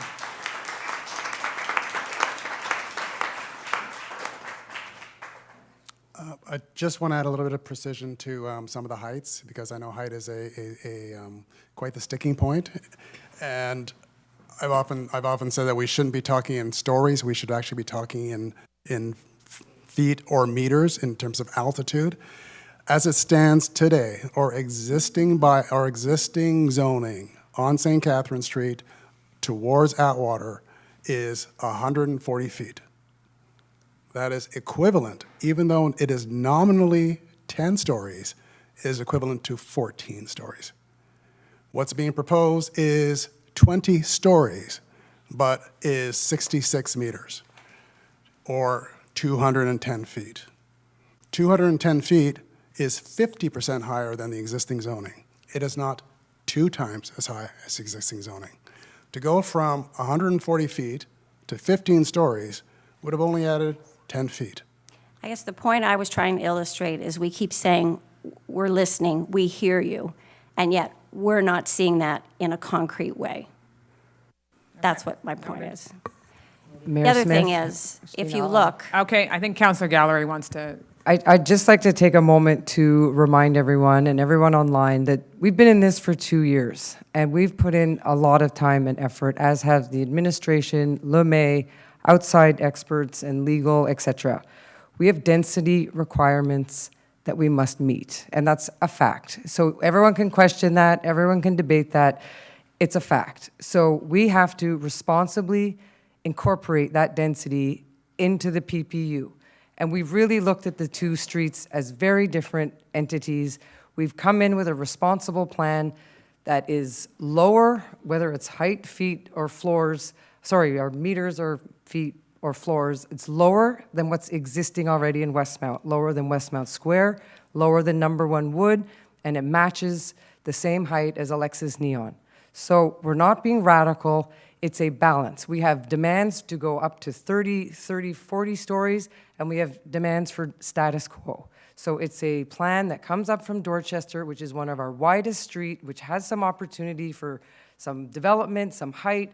We have control of it because we own it. We will be responsible and make the look and feel and end product what we want as a city. This is our city too. We all care what comes. We want to fix this problem. St. Catherine Street is a disgrace, a delay, anything else that, all the sidebar, sort of anything that derails us at this point, further delays any action and anything possible that can come to the city. We want to welcome investment, we want to welcome development, and we've got to move forward. So I had dinner with someone last week. He lives in Toronto, in a nice neighborhood down the street. They're proposing 53 stories on one corner and 47 on another. Now that's radical, and that's hard, and that's density that's out of scope. But this fits into a built framework. So it fits in for those of you who don't live in this sector. it's not true. I frequent it, and we're trying to provide a solution. So The citizens in this area want to enjoy the same amenities, the same quality of life as people elsewhere in Westmount. I totally And having agree. a forest of tall towers doesn't really make that conducive. It'll come in slowly, and we and hope it will definitely be forced to integrate through our PPC-moi, through all our, sorry, not the PPC-moi, the PIEA, and we have many processes that will make sure that we have the green space, the integration required, the noble materials. Like, I've seen the PAC in action, and there's a massive responsibility for any project that comes into this city. So what we're saying is in the next 4 weeks before the September 8th vote, we are going to tweak this plan. The citizens of Westmount and of the Southeast will not get a second chance to look at this revised plan. You will vote in this plan along with the bylaws, and then we will be stuck with the consequences of this plan for years to come, rather than do the right thing by the citizens, not vote it through, on September 8th, allow the next council to take the plan, refine the plan. We're not saying it's this plan or nothing. We're saying this plan is not ready now. It's just not. And you're making Thank you for your commentary. last-minute We're going to move on to deals. the next question. You're making last-minute deals and trying to broker deals at the last second to please all parties rather than do the right thing and delay the vote to the next council, as you recommended in 2017. Why was it true in 2017, Madame Mayor, and it's not true in 2025? It's because part of the recommendation of the Agile report was that a PPU would be the best way to deal with this entire sector and not just to piecemeal it. It wasn't Thank that you. an election was imminent. Next question. And the area has continued to deteriorate since then. Thank you. Next question. Bonsoir. Bonsoir, Lucien bienvenue. Savard, 568 Clermont. Bonsoir, Monsieur Savard. J'ai vu un bel exercice de démocratie en début de séance lorsque le premier intervenant a posé la question, à savoir, il voulait s'informer auprès de chaque conseiller municipal si celui-ci ou celle-ci avait des intérêts financiers quelconques de près ou de loin avec ce projet-là. J'ai trouvé l'exercice très intéressant. Compte tenu de l'ampleur du débat qui sévit à Westmount depuis un bon moment à propos du projet, est-ce que ce serait possible pour moi aujourd'hui de demander à chaque... Parce que je sais que ce n'est pas unanime sur le Conseil. C'est possible pour moi de demander, Mme la mairesse, à chaque conseiller municipal, chacun d'eux individuellement, nous dire sa position. De toute façon, on va le savoir parce que lorsqu'il y aura la rencontre au Victoria Hall, Meet the Candidate, on va la poser la question. Je pense que la décision qui a été prise aujourd'hui, qu'on a beaucoup de choses à faire, puis je pense que tout le monde n'est pas prêt de le faire ça, mais stay tuned. They keep on saying that in different words. Ma question ce soir. Un nouveau résident de Westmount arrive avec une idée très contemporaine. Voisin pour vous. Voisin de chez nous. Oui. Puis je vais endurer le fait qu'il faut faire de la perforation parce que je trouve que c'est avant-gardiste. Donc, le citoyen arrive avec ça, puis on lui dit, ben là, écoutez, ça va être long. Je sais que c'est long. Je suis venu pendant 6 ans. Vous pouvez quitter après la première période de questions. Je sais que c'est long à Westmount. Ça a pris 7 ans pour en arriver à ce qu'il commence à scier la rue aujourd'hui. Je me demande, quand on vit dans une ville comme Westmount, on vit dans un contexte politique où les élus municipaux, ceux qui nous représentent, sont dans la proximité. Puis la décision, elle se prend pour 20 000 habitants, pas 200 000, pas 2 millions. La vitesse d'exécution et la vitesse de mise en place, la planification, ça ne devrait pas être long, long et long. Il faut que le prochain conseil adresse cette situation. Oui, et prendre des décisions. Ouais. Prendre des décisions, arriver avec des décisions, mais rapidement, pas toujours remettre dans le temps. Mais ma question, c'est... je me prends d'avance parce que je sais que c'est long. Vous avez lu Le Petit Prince de Saint-Exupéry. Ça a été traduit en 50 langues, je pense, dans le monde. Le Petit Prince allait allumer le réverbère le soir. C'était sa responsabilité d'allumer le réverbère. Et ici, on a à Westmount une tradition. C'est pas un réverbère, c'est 2 lampadaires. Oui. En face de la maison du maire ou de la mairesse. Oui. Dans l'entreprise privée, comme dans le domaine public, on doit remettre en question certaines pratiques qui ont eu cours pendant longtemps. Moi, je remets vraiment en question la pratique de devoir investir pour l'installation de réverbères. Ensuite, la démolition de... J'ai vu devant votre propriété cette semaine, en revenant du centre des loisirs. Pioche. Il n'habite pas là maintenant. Parce... Non, donc, puis là, ça, c'est pourquoi les lampadaires lampadaires la sont semaine dernière à le partis. faire partir, par exemple. Oui. Donc, il y a le coût d'installation.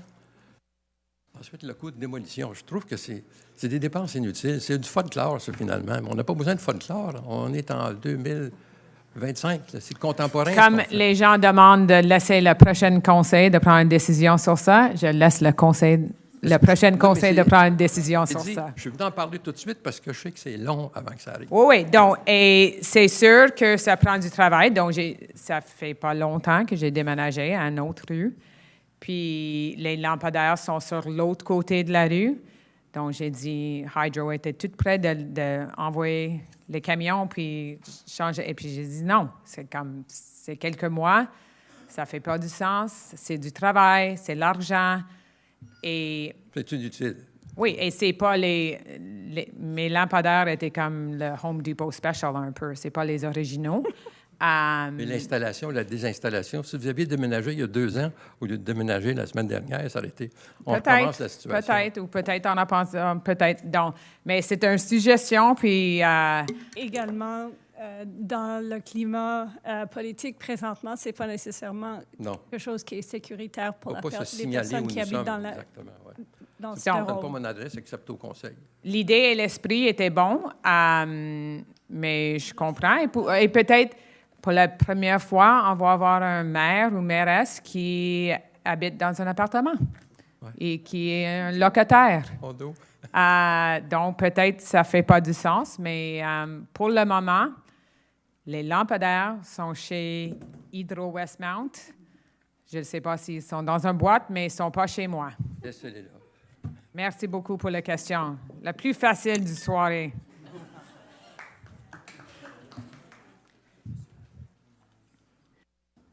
Welcome. Bonjour, bonsoir. Mon nom est Quinn, j'habite sur Dorchester. Welcome, bienvenue. Bienvenue. J'ai participé à la dernière consultation pour le projet Sud-Ouest en juin. Je n'ai pas pu poser ma question parce que j'avais trop de questions. Donc, je vous ai écrit le 19 juin pour avoir des réponses par rapport à la légalité de l'application du PMAT, l'obligation de respecter ce que vous nous avez consulté en décembre et pas changer, nous imposer un autre plan avec beaucoup plus de densité. J'ai demandé aussi que le stationnement soit obligatoire dans les constructions, les nouvelles constructions, et pas laisser les stationnements sur les rues. J'avais 8 points sur cette courriel-là qui date du 19 juin. J'ai fait un suivi le 21 juin par écrit à vous, Madame la maire, et à tous les conseils, avec tous les membres du conseil. Et j'ai reçu un courriel du directeur général qui me dit que je devais contacter M. No parce que les questions sont trop techniques. Au lieu que mon courriel soit envoyé à M. No, c'est même son adjoint lui-même qui m'a envoyé pour dire que je devais contacter M. No avec le numéro de téléphone et l'adresse postale. On est en 2025. C'est un courriel que j'ai écrit avec des questions très précises sur le projet, des questions pas techniques du tout, des questions que vous devrez déjà avoir les réponses en dedans de 48 heures ou une semaine max, et j'ai toujours pas mes réponses. Et là, on s'en va. En septembre, vous adoptez les choses, puis nos questions ne sont pas répondues. Vous nous écoutez, mais vous ne consultez pas, vous n'intégrez pas nos commentaires. Mes voisins vous posent des questions, vous demandent d'avoir des plans concrets, et on n'a toujours pas de réponse. Je ne sais pas qu'est-ce qui se passe avec l'email. J'ai pensé que c'était répondu, et je pense que Mme Kez a répondu avec... J'ai rien de réponse. Prouvez-moi-le que vous m'avez répondu, s'il vous plaît. En dedans de 20, même ce soir, là. Si c'est répondu, envoyez-moi le courriel, vous m'avez répondu. OK, je vais garder avec le bureau demain. C'est parce que pas c'est toujours quand même moi qui réponds. J'ai des centaines d'emails par jour. Je comprends. Vous avez dit que vous avez un accident, je comprenais. Mais quand j'ai reçu le courriel du directeur général en disant « Contactez M. No par adresse postale », je trouve que c'est un peu ridicule. Je vais vous assurer qu'on va répondre demain. Vous me demandez qu'est-ce que je souhaiterais. J'habite sur Excusez, Dorchester. je veux bien comprendre. Oui. Dans le courriel que vous avez reçu de la directrice générale, elle vous demande d'envoyer une lettre par écrit. Oui, de contacter M. No par adresse postale. Exact. Non, pas par une lettre, par email. Par courriel? Est-ce que c'est par courriel? Non, il n'a rien dit. Il dit contactez, vos questions sont trop techniques. Vous devrez contacter M. No. Voici son titre et son adresse postale. Je vais régler ça avec le bureau demain. OK. Vous me demandez qu'est-ce que je souhaite. Je suis résidente sur Dorchester.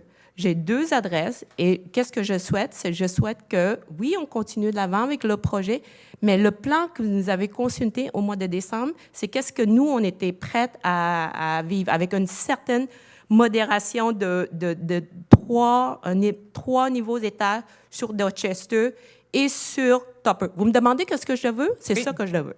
C'est ça que je vous demande. Dans une hauteur de 3 étages sur 3 étages sur Dorchester et sur Tupper. Et que je veux vous me demander, est-ce qu'on peut avoir une esplanade, espace d'esplanade, un vrai espace, pas un corridor pour passer aller magasiner à Sainte-Catherine. Alors, OK. le plan que vous avez Mais dessiné au mois de de décembre, il n'y avait pas un plan de 3 étages. ben, il y avait comme un grand parc devant Dorchester. C'est devant comme l'esplanade de...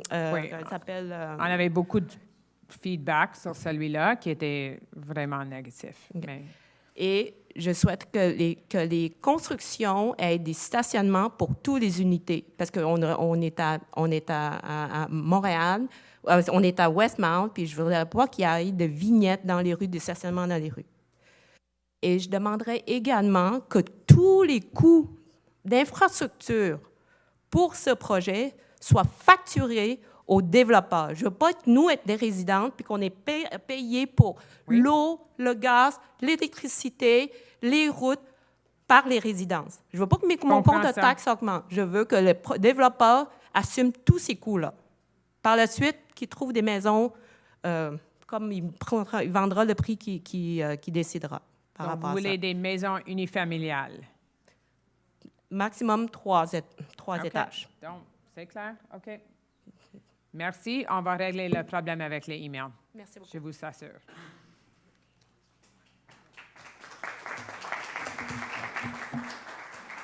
Welcome, and then I think we will move to the next part of the meeting.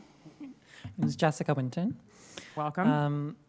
As I'm sure you can notice, there's a lot of people talking about the Southeast, and I was planning on waiting for this to the second question period, but I figured I'd chime in now.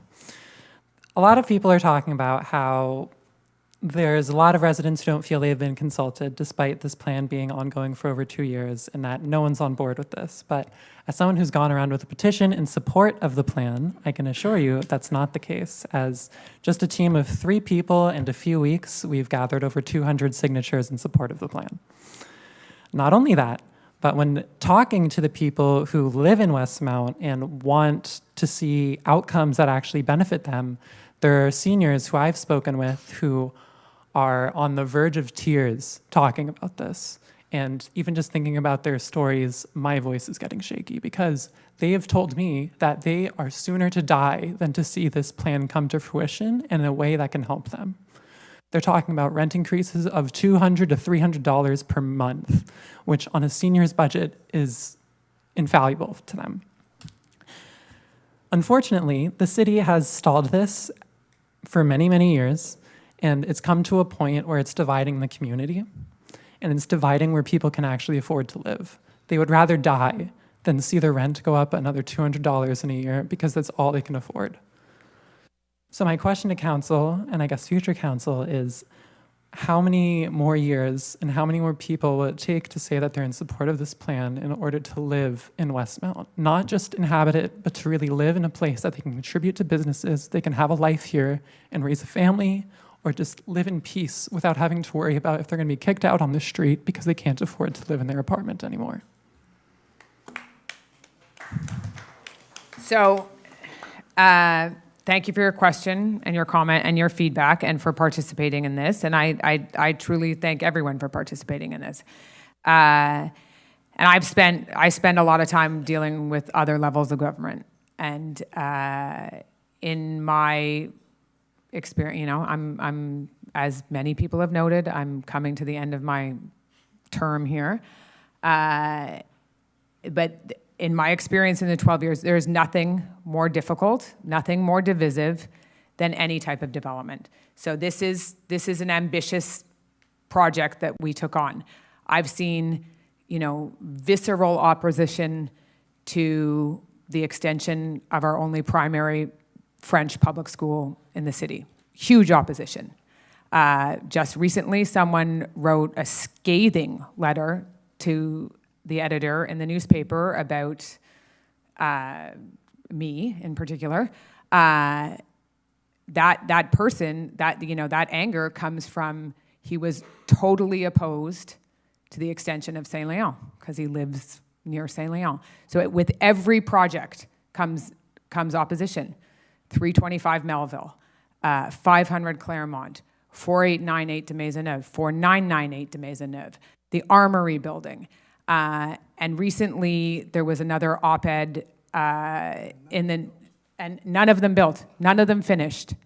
And so when it's scoffed at me, how can you sleep at night when I approve a plan totally legitimately for St. Leon, for an investment in a public elementary school that betters the school, that betters the community, that is better for the kids, better for the, it's a no-brainer to me. I sleep okay knowing that St. Leon is a better school. But every single one of those is difficult. Every single one of them takes courage and a challenge, and every single one of those resulted in council chambers being full, saying, what are you doing? What are you thinking? Why aren't you listening? This is illegal. It often goes into that it's illegal and that we're not following the procedures. I can assure you, in my 12 years on council, I have never seen anything that wasn't completely by the book, and if we had a misstep, we stepped back and we re-looked at it and we tried to do it again. This vision, this plan came from, nobody's dreaming and passionate about skyscrapers. I am, actually, but that's another story. What we came at it, every one of us came at this, that we were trying to fix a problem. And we all have different lived experiences. I'm the ultimate sandwich generation. I have kids and I have aging parents that require different housing. We all have different lived experiences, and we come to this with a passion to try and fix a problem, because we can all agree that there is a problem there. I've heard the most insane accusations hurled at me throughout this thing, and I've also I've heard a great amount of support and also a great amount of concern, because it is the unknown. You're asking in a time of Donald Trump to trust a government. You're asking to trust a vision. It is not a building plan. It is not. And so that's why that has led to how difficult this is. And I understand that this is a change, and there's some concerns. We hear that. We are debating that heavily internally. But we have to move forward, and we have to, we tried to get to the level where we meet the density requirements, where something actually will happen. And what is that sweet spot? And are we perfect on this? No, we're not perfect on this. Nothing is ever going to be perfect on this.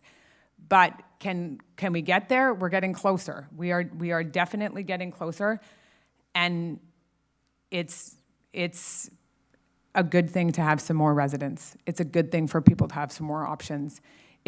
I have faith. Two of the biggest opponents of this are the former mayors and the former living mayors, and we do this knowing that the regulations that they put in place and the heritage protection that they put in place with our PEA guidelines are so strong that it won't be some tower thrown up with no disgrace. And I hear people referencing Griffintown. We need more people. We need more people in our commercial sectors. We need more people on our streets. We need to fix this problem. We're getting closer. We're not entirely there yet, but we are getting closer. But to pretend that we can just consult on this for another 4 years makes me really sad for the citizens of Westmount. It really does. But I hear the concern. I do hear the concern, but I get to hear all of the opinions. It's not just the council chamber, and I think it's important to listen to all of the voices. But I do hear the concern, and I do think that this is a great opportunity, and that's why we undertook this process. But it definitely, I'm going out with a bang. So. I also wanted to quickly follow up with that and say that I've heard from council in terms of more short-term housing measures that can be done to improve affordability, that the majority are in favor of a mandatory rental registry. Then we were very clear on that. That was the majority of council, is knowledge is power. So it's been a few months since I've been asking the same question. I know that we've talked about in this very meeting that the city moves very slowly, but this is something that can be implemented pretty easily, especially if you collaborate with Vivantville, as they currently have a rental registry. Just asking them to collaborate on that would be a very easy process. And Yeah. I mean, we're seeing massive increases from year over year, so you basically can't move, and then it becomes a 25% increase, and it's untenable. Yeah. And half of our residents are renters. So, which is not reflected in this room. well, I won't comment on that, but it's not a number that I think everybody's aware of sometimes. There's sometimes a perception of Westmount that isn't entirely accurate in terms of single-family homes with a specific demographic. We're a really diverse community, and we should be proud of it. I agree. Thank you. Thank you. So now, est-ce qu'on fait les autres questions en ligne? Non? Je pense qu'on a déjà une qui a été posée. On va faire les autres après. So this is, for those in the room who want to leave, this is where I wouldn't be totally offended, but this is where lots of people leave. Not that you're not welcome to stay. Look at this.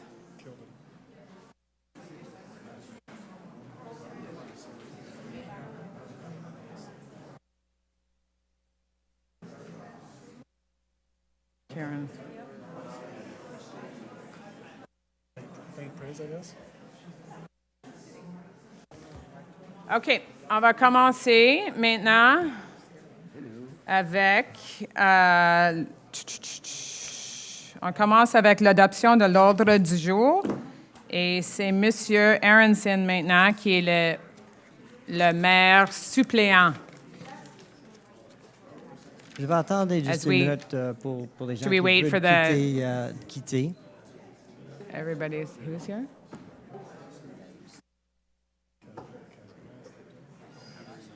Can't even. It's like,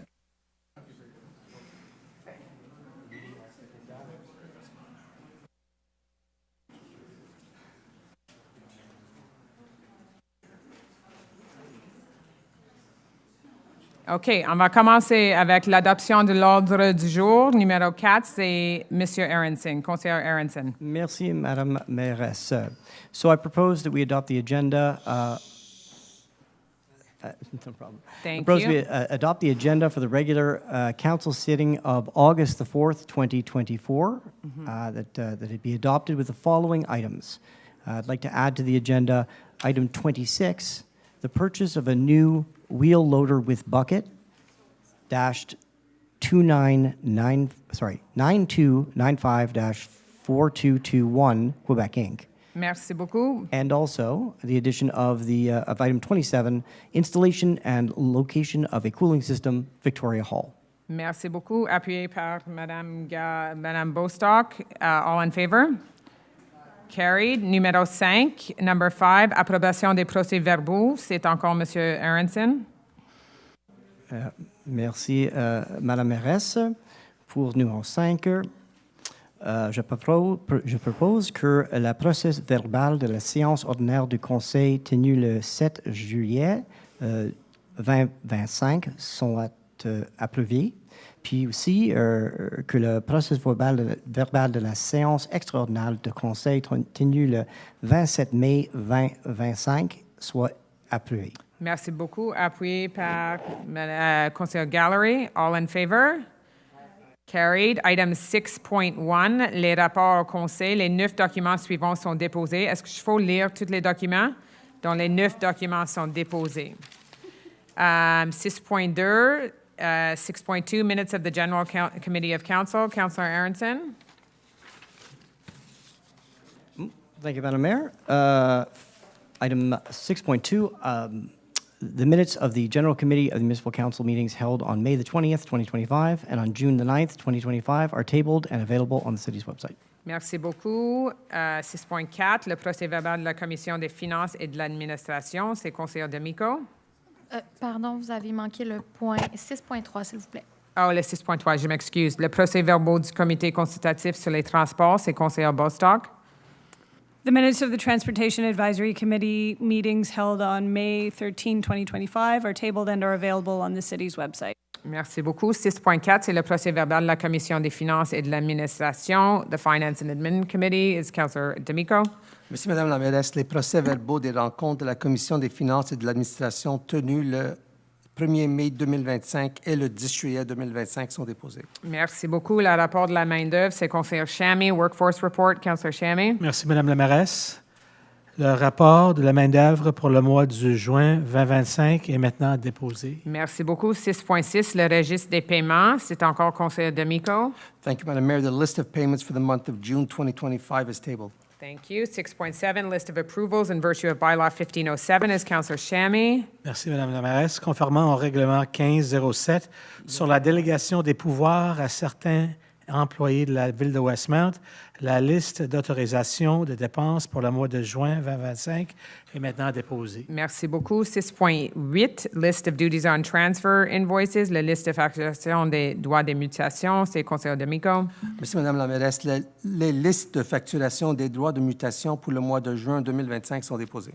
Merci beaucoup. Number 7, adoption of the 2025 action plan for persons with disabilities is going to be Councillor Bostock instead of Councillor Shammy. I see too.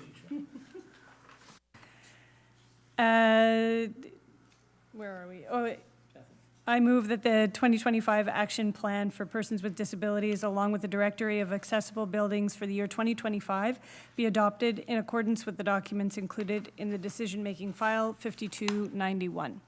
Thank you very much. Seconded by Councillor Aronson. Do you want to add further comments on this? We do this every year. It's important to It's an improve important every year. Yeah, and just we have a very good base, but this is an opportunity for us to be more inclusive in our community. Thank you very much. So seconded by Councillor Aronson. Item number 8 in the finances all in favor? All in favor. Unanime.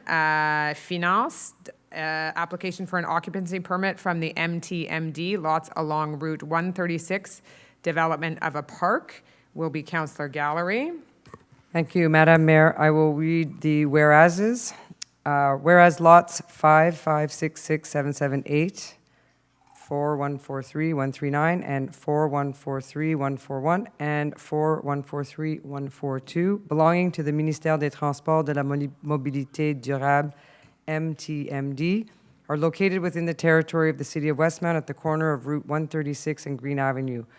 Whereas resolutions number 2022-03-047 and 2024-10-227, whereas the city wishes to develop a park on the lots belonging to the MTMD.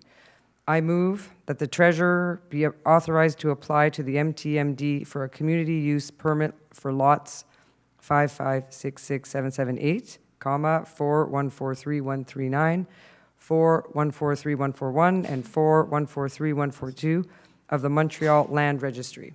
Bless you. That the treasurer be authorized to complete and sign all forms required for the implementation of this resolution, that an amount of $600, taxes included, be granted for the application for an occupancy permit from the MTMD based on the financial information included in decision-making file 5274. Thank you very much. It's seconded by Councillor Aronson. Do you want to add some comment on it? This is very good progress.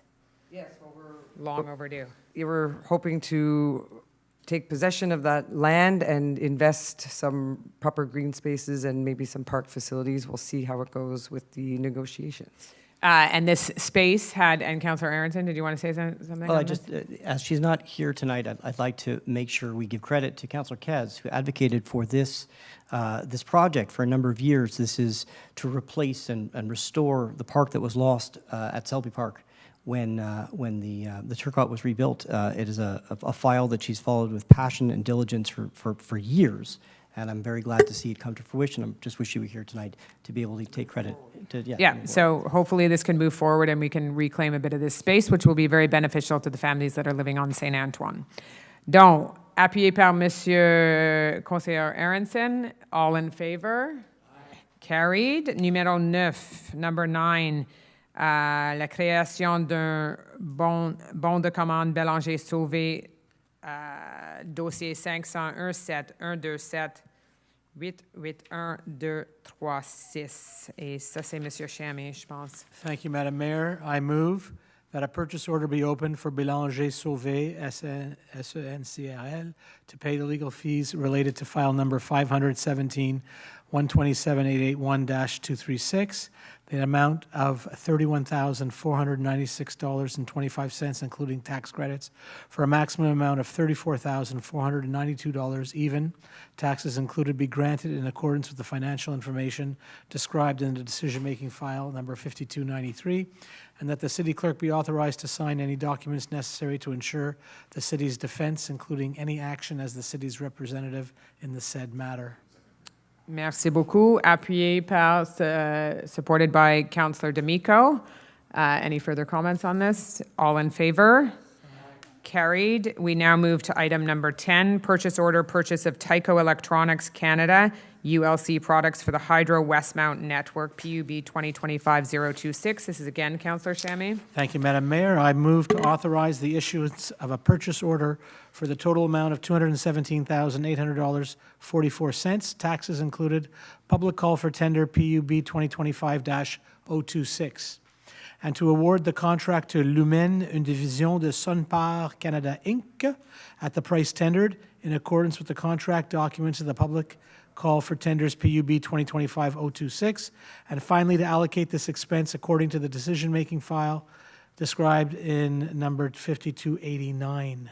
Thank you very much. Seconded by Councillor Peart. Any further comments? All in favor? Carried. Item number 11, public call for tenders cancellation PUB 2025-037. And this is again Councillor Shammy. Thank you, Madam Mayor. I'm not going to read the whereases, but I move that the public call for tenders PUB 2025-037 be canceled as none of the bidders have met the required specifications. Thank you very much. And this is part of our rigorous procurement and examination of and it was a tender for tender submissions. Twisted conductor for Hydro Westmount. Merci beaucoup. Appuyé par Councillor Bostock. All in favor? Carried. Item number 12, awarding of a contract rental of 2 Zambonis 52AC ice resurfacers, INV 2025-015. This will be Councillor Gallery. Thank you, Madam Mayor. I think it's 018. Oh, sorry. Apologies. 018. I move that Robert Boileau Inc.'s bid for notice of intent, INV-2025-018, for the rental of 2 electric ice resurfacers, including full maintenance for a period of 48 months in the amount of $507,729.60, taxes included, be accepted. That the Director of the Public Works Department be authorized to sign the rental agreement with Robert Boileau Inc. for notice of intent, INV 2025-018, that Council allocate the required funds in accordance with the financial information included in decision-making file 5259. Merci beaucoup. Appuyé par Councillor Bostock. We always rent the Zambonis. They're needed. All in favor? Carried.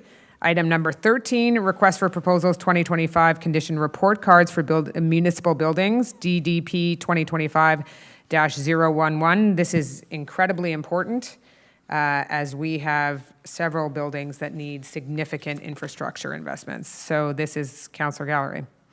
Thank you again, Madam Mayor. I move to authorize an expenditure of $33,816.47, including tax credit, for the preparation of building conditions report for the municipal buildings included in lots 1, 2, and 3 of the contract, namely the Westmount Recreation Center, the Prince Albert Chalet, and the Green Center. Request for proposals RFP-2025-011, an award to Nordastello the contract for this purpose in accordance with its proposal for a maximum amount of $37,033.45, taxes included, the whole in conformity with the contractual documents of the request for proposals DDP 2025-011, and allocate this expenditure in accordance with the financial information included in decision-making file number 5273. Thank you very much. Seconded by Councillor Bostock. Any further comments on this? No? Much needed. All in work. favor? Carried. Item number 14, intérêt à participer à un achat regroupé avec la Ville de Montréal, constat d'infraction thermique. And this will be Councillor Shammy. Thank you, Madam Mayor. I move that council authorizes the City of Westmount to confirm its intention to join a group purchase for the acquisition of thermal statement of offense forms, SECL, in accordance with the quantities required for the needs and its conformity with the terms and conditions defined in the call for tenders prepared by the City of Montreal. Merci beaucoup. Appuyé par Councillor Peart. Any further comments? Simply that we're joining the City of Montreal. It allows municipalities to enter in agreements with other municipalities to purpose of soliciting tenders for awarding contracts and to generate economies of scale. Yes, it's important we give out tickets as a source of revenue. Item number 15. So all in favor? That was item number 15, group purchase with the Union des achat regroupé avec l'Union des municipalités du Québec, achat de bacs roulants et mini bacs de cuisine. Ça, c'est Monsieur Aronson. Thank you, Madam Mayor. Given the hour, I'm going to skip the warehouses. So I move that council authorize the City of Westmount to participate in the purchasing group coordinated by the UMQ for the acquisition of wheeled bins and mini kitchen bins in the quantities necessary for its operation and in accordance with the conditions set out in the UMQ's call for tenders. Thank you very much. Seconded by Councillor Gallery. This is primarily the significant purchase in this is our compost bins. Correct. So, So- not much more needs to be said. We compost, we pay a lot for the program, we need bins. That's Yeah. Okay. So seconded by Councillor Gallery. All in favor? Carried. Numéro 16. Intérêt à participer à un achat regroupé avec la Ville de Montréal, achat de carburant. Et ça, c'est essence, ça, c'est Conseiller Bostock, Councillor Bostock. I move that council authorize the City of Westmount to participate in the group purchase of the City of Montreal for the supply of gasoline, regular and premium, in bulk to the City of Montreal's group. Merci beaucoup. Appuyé par Councillor Gallery. All in favor? Those against is Councillor Aronson. Would you like to state why? Or Same reason I always give. We've signaled to the market that we are not all going to keep voting for fossil fuels forever, and they better start getting electric vehicles out in large numbers to municipalities because eventually we're going to stop using fuel altogether. Thank you very much. Item number 18 is contract amendment service agreement for data hosting access to payment. Oui, Oh, je je m'excuse. m'excuse. Oui, le 17, s'il vous plaît. C'est long. Buying more diesel. C'est long. Group purchase with the City of Montreal, purchase of diesel, fuel diesel, and this is again Councillor Bostock. I move that council authorize the City of Westmount to participate in the group purchase with the City of Montreal for the supply of diesel in bulk to the City of Montreal's group. Thank you. This offsets many of our costs for what is needed for the current vehicles we have in our fleet. Seconded by Councillor Gallery, I assume.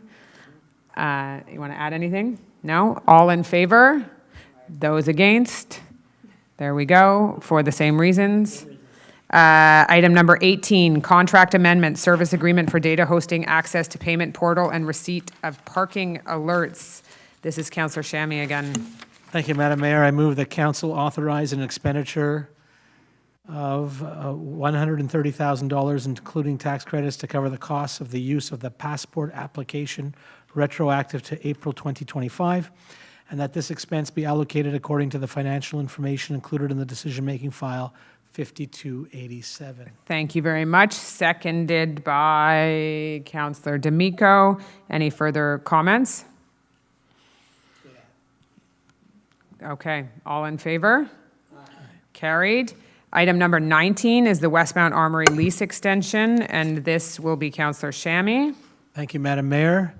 I move that the City of Westmount agree to extend the current lease for the building number 1582710, scheduled to expire on April 28th, 2026, for an additional period until April 29th, 2031, under the same terms and conditions as the lease covering the period from April 29, 2024 to April 28th, 2026, and that the city clerk be authorized on behalf of the City of Westmount to sign a lease extension to this effect. Thank you very much. A seconder on this will be Councillor Aronson. I'm happy to add some commentary to this. This is an important issue, and one, if you talk about things that I regret in my time on council, this is a deal that I really regret that we were not able to, or not a deal, but the RMR is an important part of our community. It has long been a part of our community. It had a long emphyteutic lease that came to an end. They want to stay here. They want us to continue to be a part of our community. They want to buy the building. We would love to have the money from them when they buy the building and to have a commitment to stay within our community.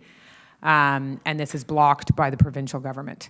And this has been blocked in a couple instances, not just Westmount's, but based on, it was not recommended to the Quebec cabinet, largely because they didn't want the federal government to own more land. So we are continuing with this lease.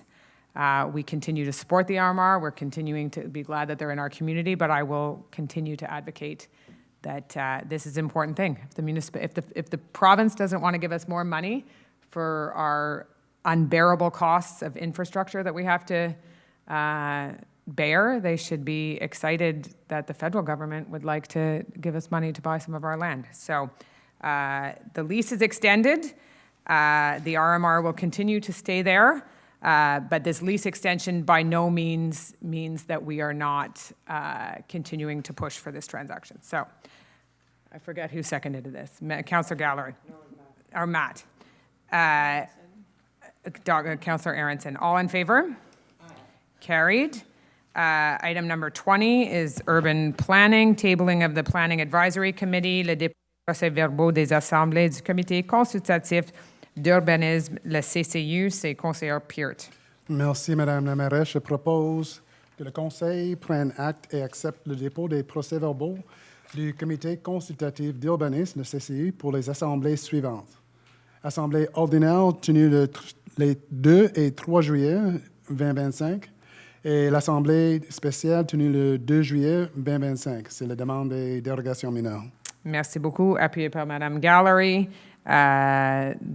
These are just the minutes, so all in favor?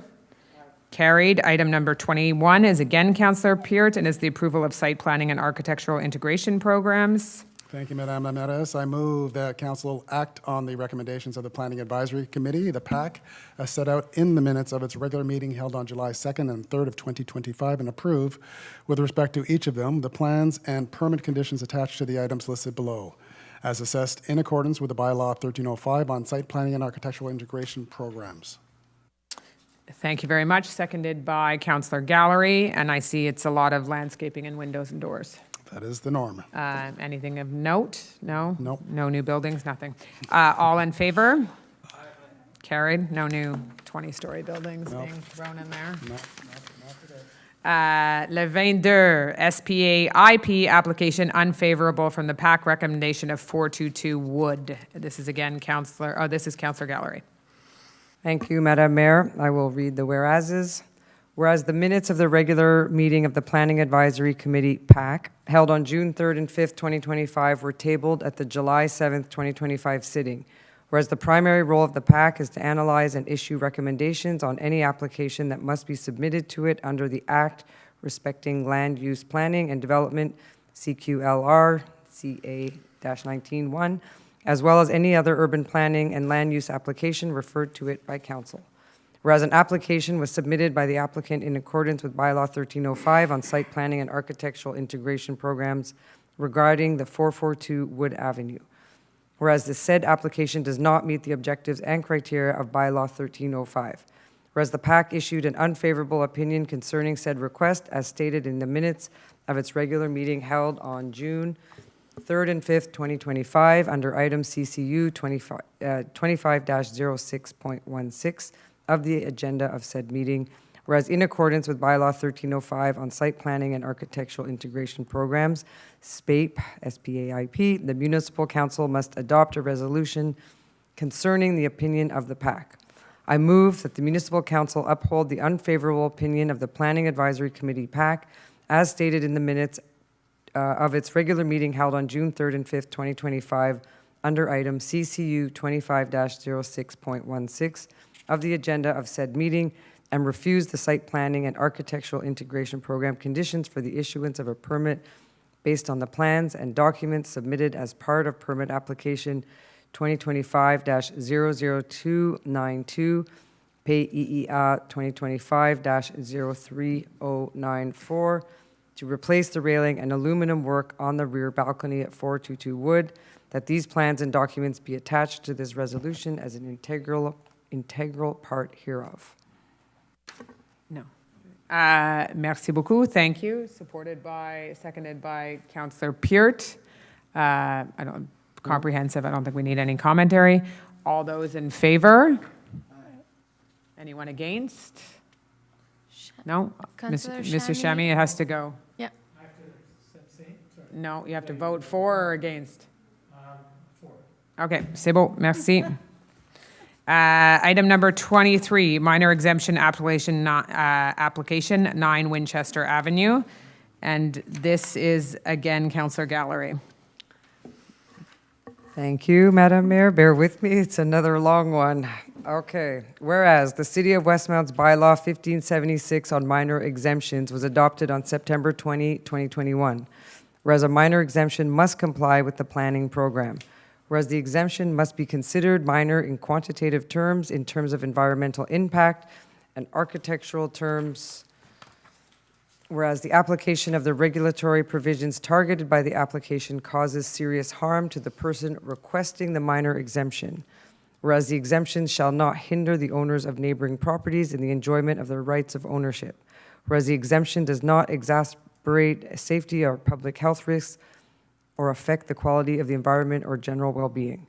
Whereas the request for a minor exemption is aimed at regularizing an existing situation of front access stairs encroaching into the front building line at less than 0.60 meter from the sidewalk, despite the fact that section 5.2.3.3 of zoning bylaw 1303 stipulates that the stairs leading to such galleries, balconies, porches, or the building entrance may encroach on the building line, provided they are constructed at a minimum distance of 2 feet, 0.60 meters of the sidewalk, or in the absence of a sidewalk of the curb. Whereas the minutes of the special meeting of the Planning Advisory Committee PAC held on July 2nd, 2025 were tabled at this meeting. Whereas PAC has issued an opinion in this on this application as set out in the minutes of its special meeting on minor exemption applications held on July 2nd, 2025. I move that the above preamble form an integral part of this notice, that Council approve the application for a minor exemption aiming to regularize an existing situation of front access stairs encroaching into the front building line at less than 0.60 meter from the sidewalk, despite the fact that section 5.2.3.3 of zoning bylaw 1303 stipulates that the stairs leading to such galleries, balconies, porches, or the building entrance may encroach on the building line, provided they are constructed at a minimum distance of 2 feet, 0.60 meter of the sidewalk, or in the absence of a sidewalk of the curb.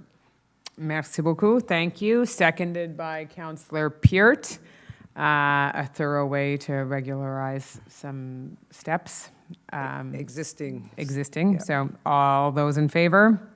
Aye. Carried. Application for item number 24, application for permanent occupancy of public land, 9 Winchester Avenue. So similar thing. Does she need to read all the whereases encore, ou est-ce qu'on peut faire juste les proposer? Je pense que c'est presque exactement la même chose. En fait, à cause du texte de la résolution... Il faut lire tout. OK. Je m'excuse. Je m'excuse, Madame Conseillère Gallery, mais here we go again. Whereas the provisions of bylaw 1621 on the occupancy of the public domain, Whereas an application for permanent occupancy of public property may be subject of a certificate of occupancy from the competent authority when a council resolution authorizes such occupancy. Whereas the permanent occupancy of public property requested concerns a 0.75 meter squared section of an open outdoor staircase leading to the front door on the main facade of the building located at 9 Winchester Avenue and identified by number 1581093 in the Quebec Cadastre. Whereas the encroachment by the building currently occupying public land on the excess right-of-way of Winchester Avenue, namely part of lot number 1580965 in the Quebec Cadastre, has existed since at least August 31st, 2023. See the comments of Bruno Arbour, land surveyor, on his certificate of location issued on 14 September 2023, file AMTL-239534-1, minute 0437. Whereas the competent authority has not identified any particular issues with the existing encroachment of a staircase segment into the excess right-of-way of Winchester Avenue for the building located at 9 Winchester Avenue. So I therefore move, Madam Mayor, that the above preamble form an integral part of this notice, that council authorize permanent occupancy of the public land on lot 1580965 for the 0.75 meter squared stair segment mentioned in the preamble, as shown on the location certificate issued by Bruno Arbour, land surveyor, file AMTL-239534-1, minute 0437, issued on 14 September 2023. That the said authorization must be subject to an occupancy certificate issued by the competent authority, and that all applicable occupancy conditions of bylaw 1621 must be compiled with following the issuance of this authorization certificate, in particular with regard to maintaining the cleanliness of the site and the good condition of any structure encroaching on public property. That the person in charge of the premises shall notify the city of any modifications or other work planned on public property. That the owner must at all times be covered by civil liability insurance covering risks related to the occupancy of public property. That a one-time occupancy fee of $1,717.56 is required under bylaw 1612-2024-2, further amending bylaw 1612 to establish tariffs for the 2025 fiscal year for encroachments existing after July 2nd, 2001. This amount must be paid before the certificate of authorization is issued by the competent authority. That the subject to the provisions allowing for the revocation of a permit for the occupancy of public property and subject to the precedents of the city's property rights, which may not be restricted at any time. This permit is for an indefinite period and does not require renewal to remain valid. And finally, that when the property benefiting from the permanent occupancy of public land is sold, the new owner may request that the city transfer the original certificate of occupancy to their name in the register kept by the city. Thank you very much. Seconded by Councillor Peart. I think it's pretty comprehensive. All in favor? Carried. Item number 25, we move into the last section of Human Resources, Work Hours Arrangement, Library and Community Events Department. This is quite happy news, in my opinion. Councillor Roux? Yes, and I'll read the whereases. Don't worry, they're not as long as what Councillor Gallery has had to read, and I just hope I read as well as she does. So whereas the Director of the Library and Community Events is currently on maternity leave and has been since September 16th, 2024. Whereas since July 15, 2024, the position has been filled on a temporary contractual basis by Lauren McLean, Resolution number 2024-07-162, who serves as Acting Director of the Library and Community Events. Whereas the Director of the Library and Community Events has indicated her desire to return to work on a part-time basis in accordance with the Act respecting labor standards. Whereas the Director of the Library and Community Events and Acting Director have expressed an interest in sharing the workload for a period of 9 months on the basis of a shared work schedule. I move that council approve the sharing of the position of Director of the Library and Community Events between Anne-Marie Lacombe and Lauren McLean for a period of 9 months, which may be extended to 12 months with the approval of the Director General, that the terms and condition of this sharing be left to the discretion of the Director General, that council approve the amounts required to implement this schedule adjustment in accordance with the financial information contained in decision-making file number 5275. Thank you very much. Councillor Shammy is going to second that. Do you want to add any further comments to it? No, I mean, it's clear it's a decision that's, people think that as council, we're involved in lots of things. We're actually not in everything, and this is a case where it's an administrative decision. The library is a jewel in the city, and everybody on council and the administration knows that, so I'm sure this decision is for the better of the library. And I think it works very well, and also speaks to wanting to be, to provide a good work-life balance and be an employer of choice, and I think this responds to that. And certainly, Ms. McLean has been a wonderful replacement, and we look forward to Ms. Lacombe's return. And this seems to be a great path forward for the next few months. So, all in favor. So, seconded by Councillor Shammy. All in favor? Carried. Item number 26 is purchase of a new wheel loader with bucket. 92954221 Quebec Inc. C'est Conseil Bostock. I get all the best ones. Just saying. I move that a contract for the purchase of a wheel loader with bucket be awarded to 9295-4221 Quebec Inc. Machinery Tracto at the price stated in their bid, namely $113,250.30, including taxes, that the acting director of Public Works Department be authorized to sign the bid from 9295-4221 Quebec Inc. Machinery Tracto on behalf of the City of Westmount, and that the required funds be allocated in accordance with the financial information provided in the decision summary 5055. Merci beaucoup. Seconded by Councillor Roux. As many, does that work for the loader with a bucket? So you get to be part of the big tractor. I don't think you need any further details on that. All in favor? The final item, I believe, is item number 27. This one's important. Installation and location of a cooling system at Victoria Hall. That is urgent. This is Councillor Gallery.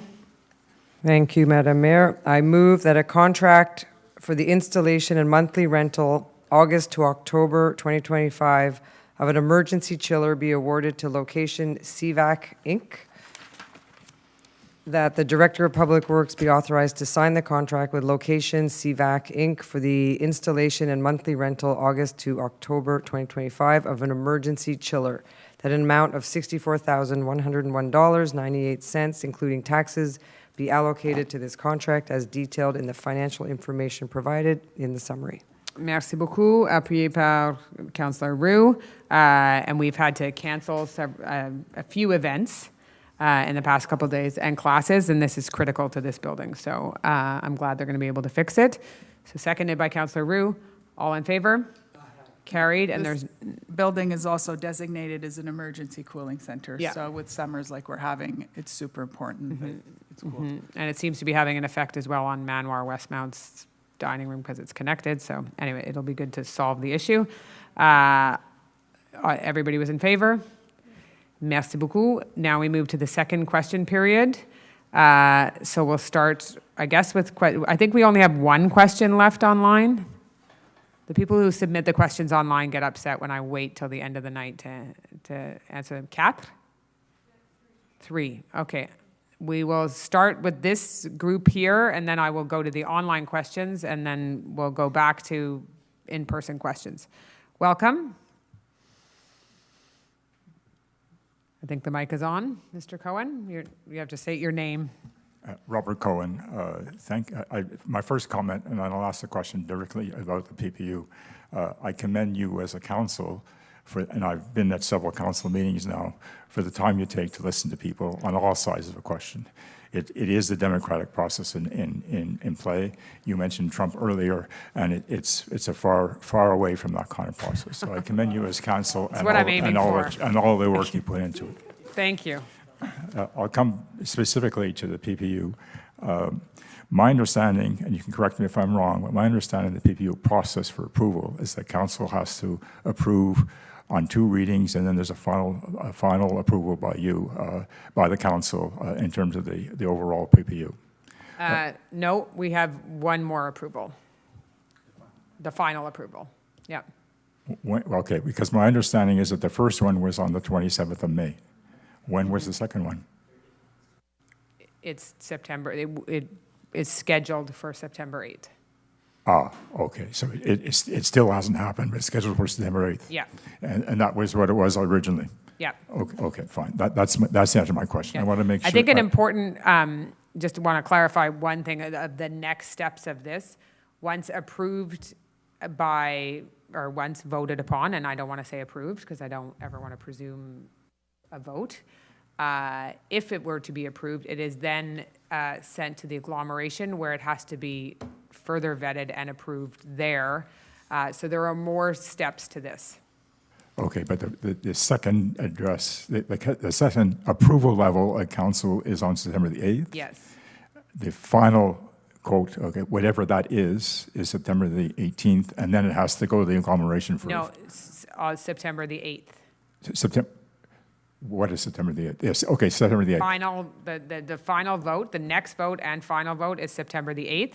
Then it gets sent to the agglomeration to be approved at the agglomeration. It is there's only one more agglo meeting, and that is in September, very close to the date of, I believe it's September 25th.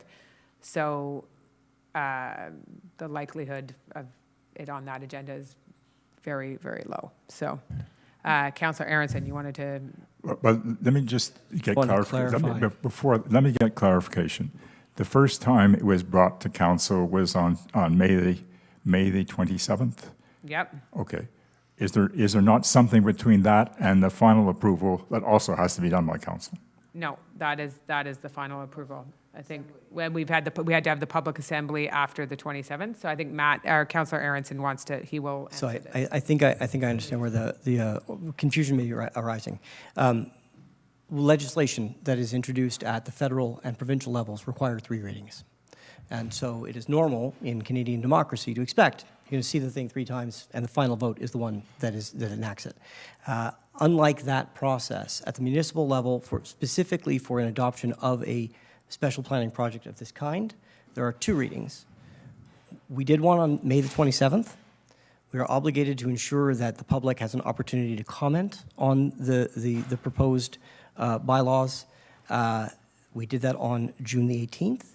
The second and final reading by this body is currently scheduled for September the 8th, after which point, if something is adopted by this council, it would, like a law passed in Parliament, goes to get royal assent.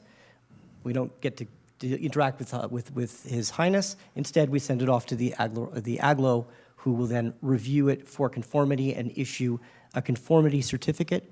They've got 120 days in which to do that.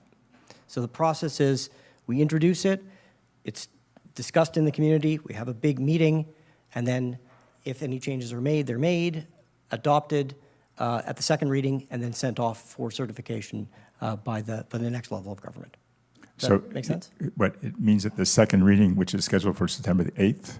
Is the final thing that we do. Even though there are changes from the original LeMay-Pan? That's correct. If there are changes, they must be minor. They cannot be major changes, because otherwise we'd have to go start the whole thing, the whole process of consultation would be required again. Okay, thank you. No problem. Thank you very much. Next question. Hi, good evening. My name is Tina Apfeld from Mount Pleasant.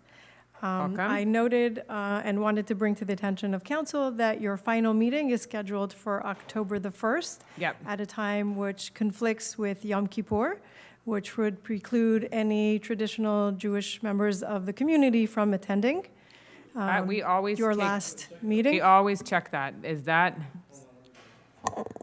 En fait, C'est- si je peux me permettre. Oui. Ouais. C'est parce qu'il y a une date limite Ah oui. à laquelle les conseillers ne peuvent pas siéger avant le déclenchement d'une période électorale et ça nous laissait pas de jeu pour cette période électorale-là. Donc, il faut absolument qu'il y ait un monthly council meeting and there's a 30-day period where they cannot be at the sitting. So we had not a few options.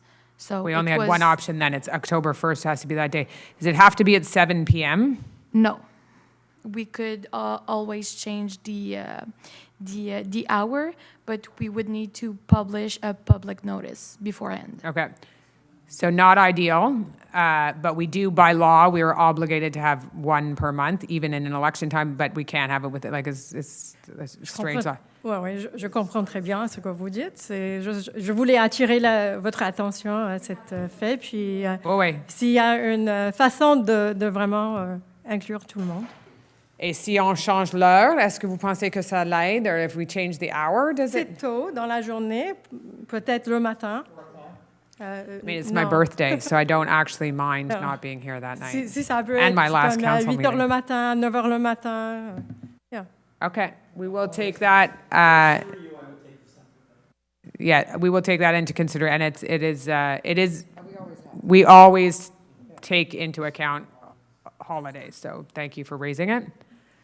Jessica Winton, once again. Hello. I'm here to request that, once again, the city not move so slowly on things, as I have what I would like for all of council, except for Councillor Aronson, because I've talked his ear off about this, what I might be holding in my hand here. Looks like a longboard. An electric one, indeed. Can you tell that this I is feel like we electric? have way too many potholes for you to be doing that safely, but I manage, and I Okay. wear a helmet, and I've taken off my lights from this one just to demonstrate that the fact that you cannot tell this is electric at all, because the wheels contain the motors, and the battery is in the board. But there are no bylaws regulating what an electric longboard has to look like and what it must contain. So while I follow the rules of what electric scooters might need to be, there's nothing that indicates that this is legal or that it explicitly needs to follow some sort of conformity in order for me to ride it on the road. I ride this in the bike lane. If you'd like to guess the top speed of this, not that I ever go this speed, I'd love to hear your guess. 40 kilometers. 49. Falling off that at 49 kilometers is not a... Yes, I don't go that fast. I usually, at the most, go 25, and then I use the extra power that's possible in it to go up the hills, because there's not a single hill in Westmount this can't go up. This is my car. I don't take a car anywhere. I've only, outside of my driving lessons, driven a car 3 times.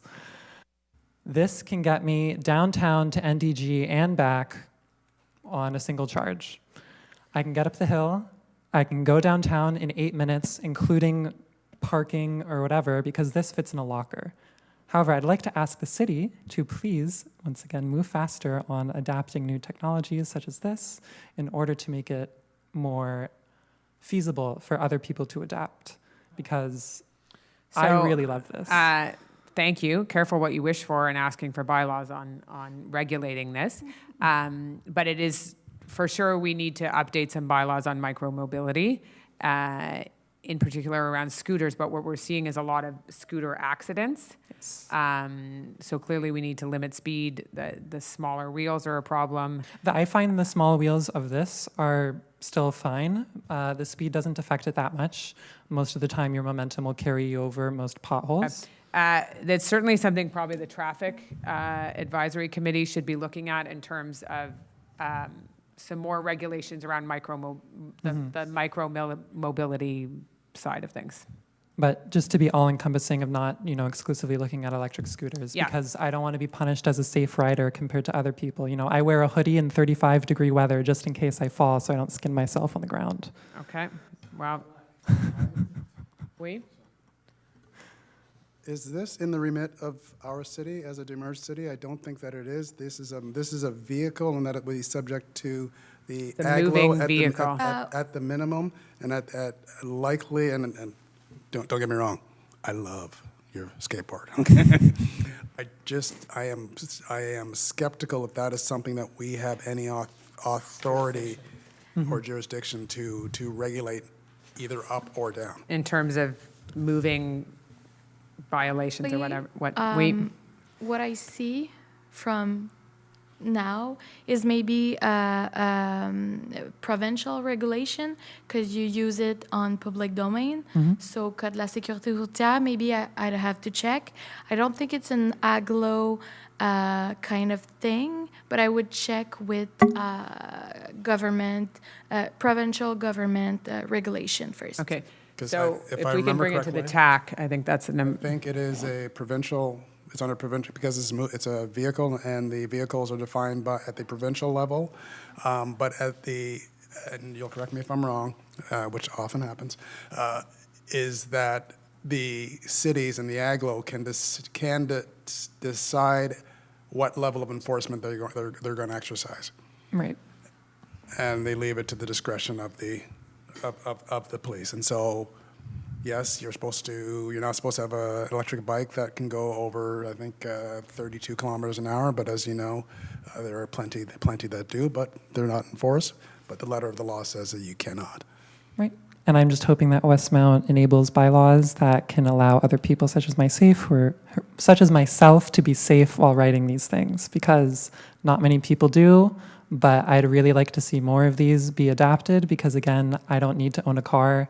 This fits in a locker. It won't get stolen on the street like an electric bike would. And that's why I prefer this to a bike. Merci beaucoup. Thank you. Now we'll move to, I think we have some online questions that we should deal with before we adjourn the meeting. Or online questions we have to deal with. Yeah, 3. So the first one is from Aim Bloomfield.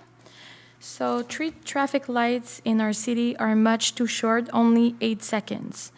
The first is at Roslyn and the Boulevard, and the second is at Glen going downwards, Lansdowne, and St. Catharines.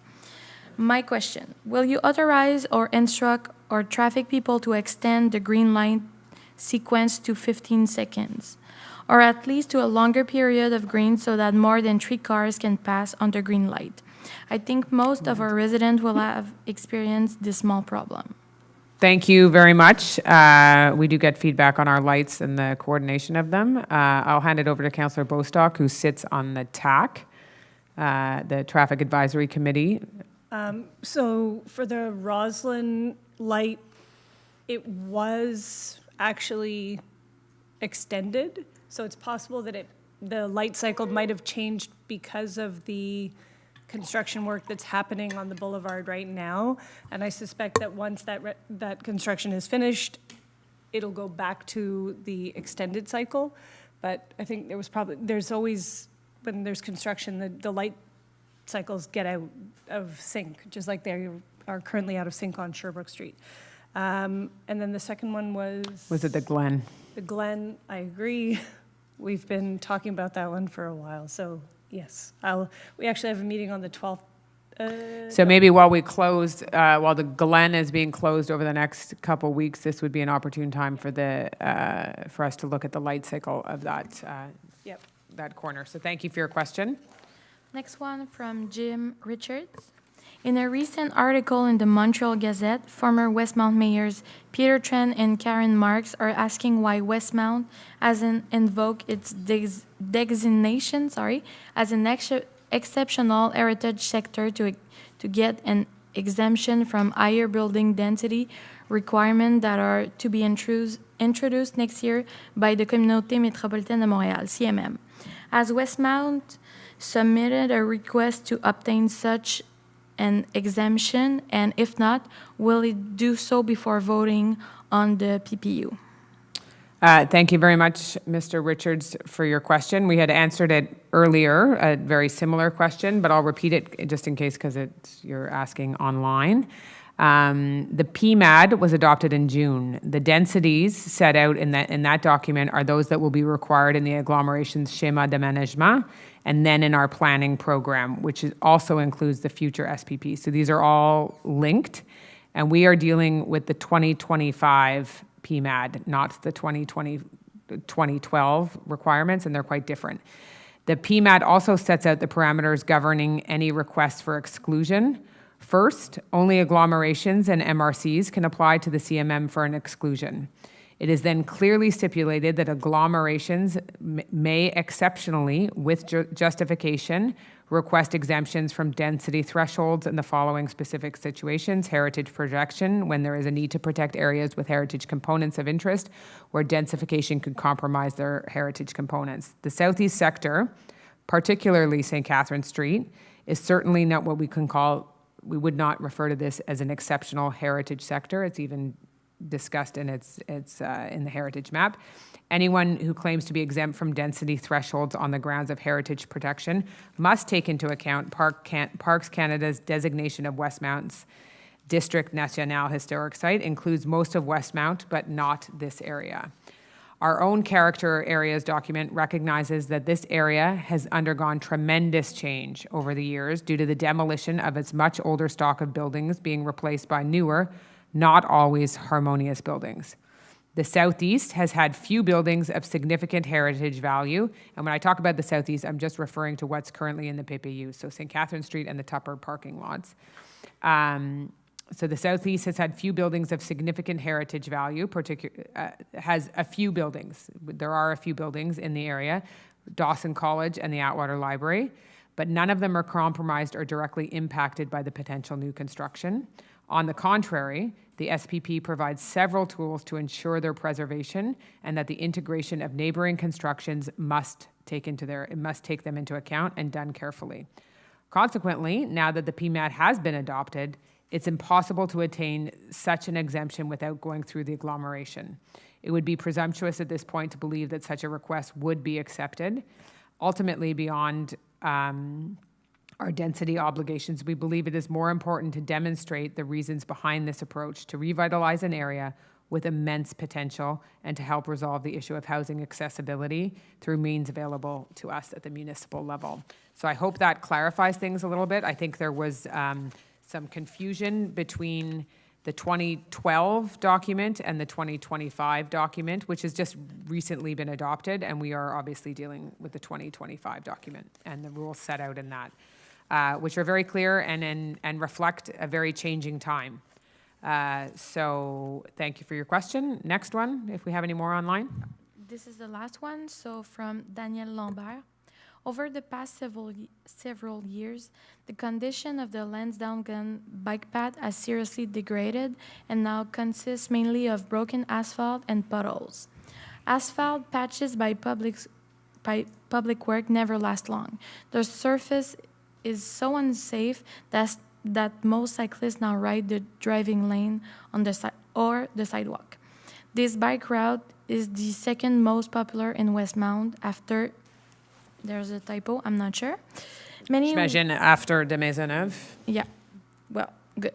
Many Westmount families use Lansdowne Glen bike path to ride to the WRC or to the popular Lachine Canal bike path. And many cycling commuters from NDG use Lansdowne Glen to transit Westmount. Transiting through Westmount by bike is much better for the environment and reduce roadworks costs compared to transiting by car. Will the city include funds to resurface this bike path in the 2026 budget? Thank you very much. So I can't make any plans for the 2026 budget. It is on the short-term list, though. I certainly can't commit to it because that's the next budget that will be voted. It is on the short-term list, but what I will tell you is that I did put in a request today, and we are going to formally request it, that given the lack of consultation or information shared and time, certainly for us to prepare for the closure of this section of the road, this would be an opportune time for the agglomeration to repave that bike path. And perhaps they could even do the rest of the street if they wanted as a gesture, but also an important part of the cycling network of which they are responsible for. So stay tuned on that. We are making a formal request to them for that. But we agree with you the patches don't stay, and it is a narrow bike path where the bollards are, so often you see people exiting the bollards and riding just in the road because they feel safer with a bit more space there. So thank you for the question, and we're on it. I made the request today. Est-ce qu'il y a d'autres questions en ligne? No? Dans la salle? No? Thank you very much. Good evening. The meeting is adjourned.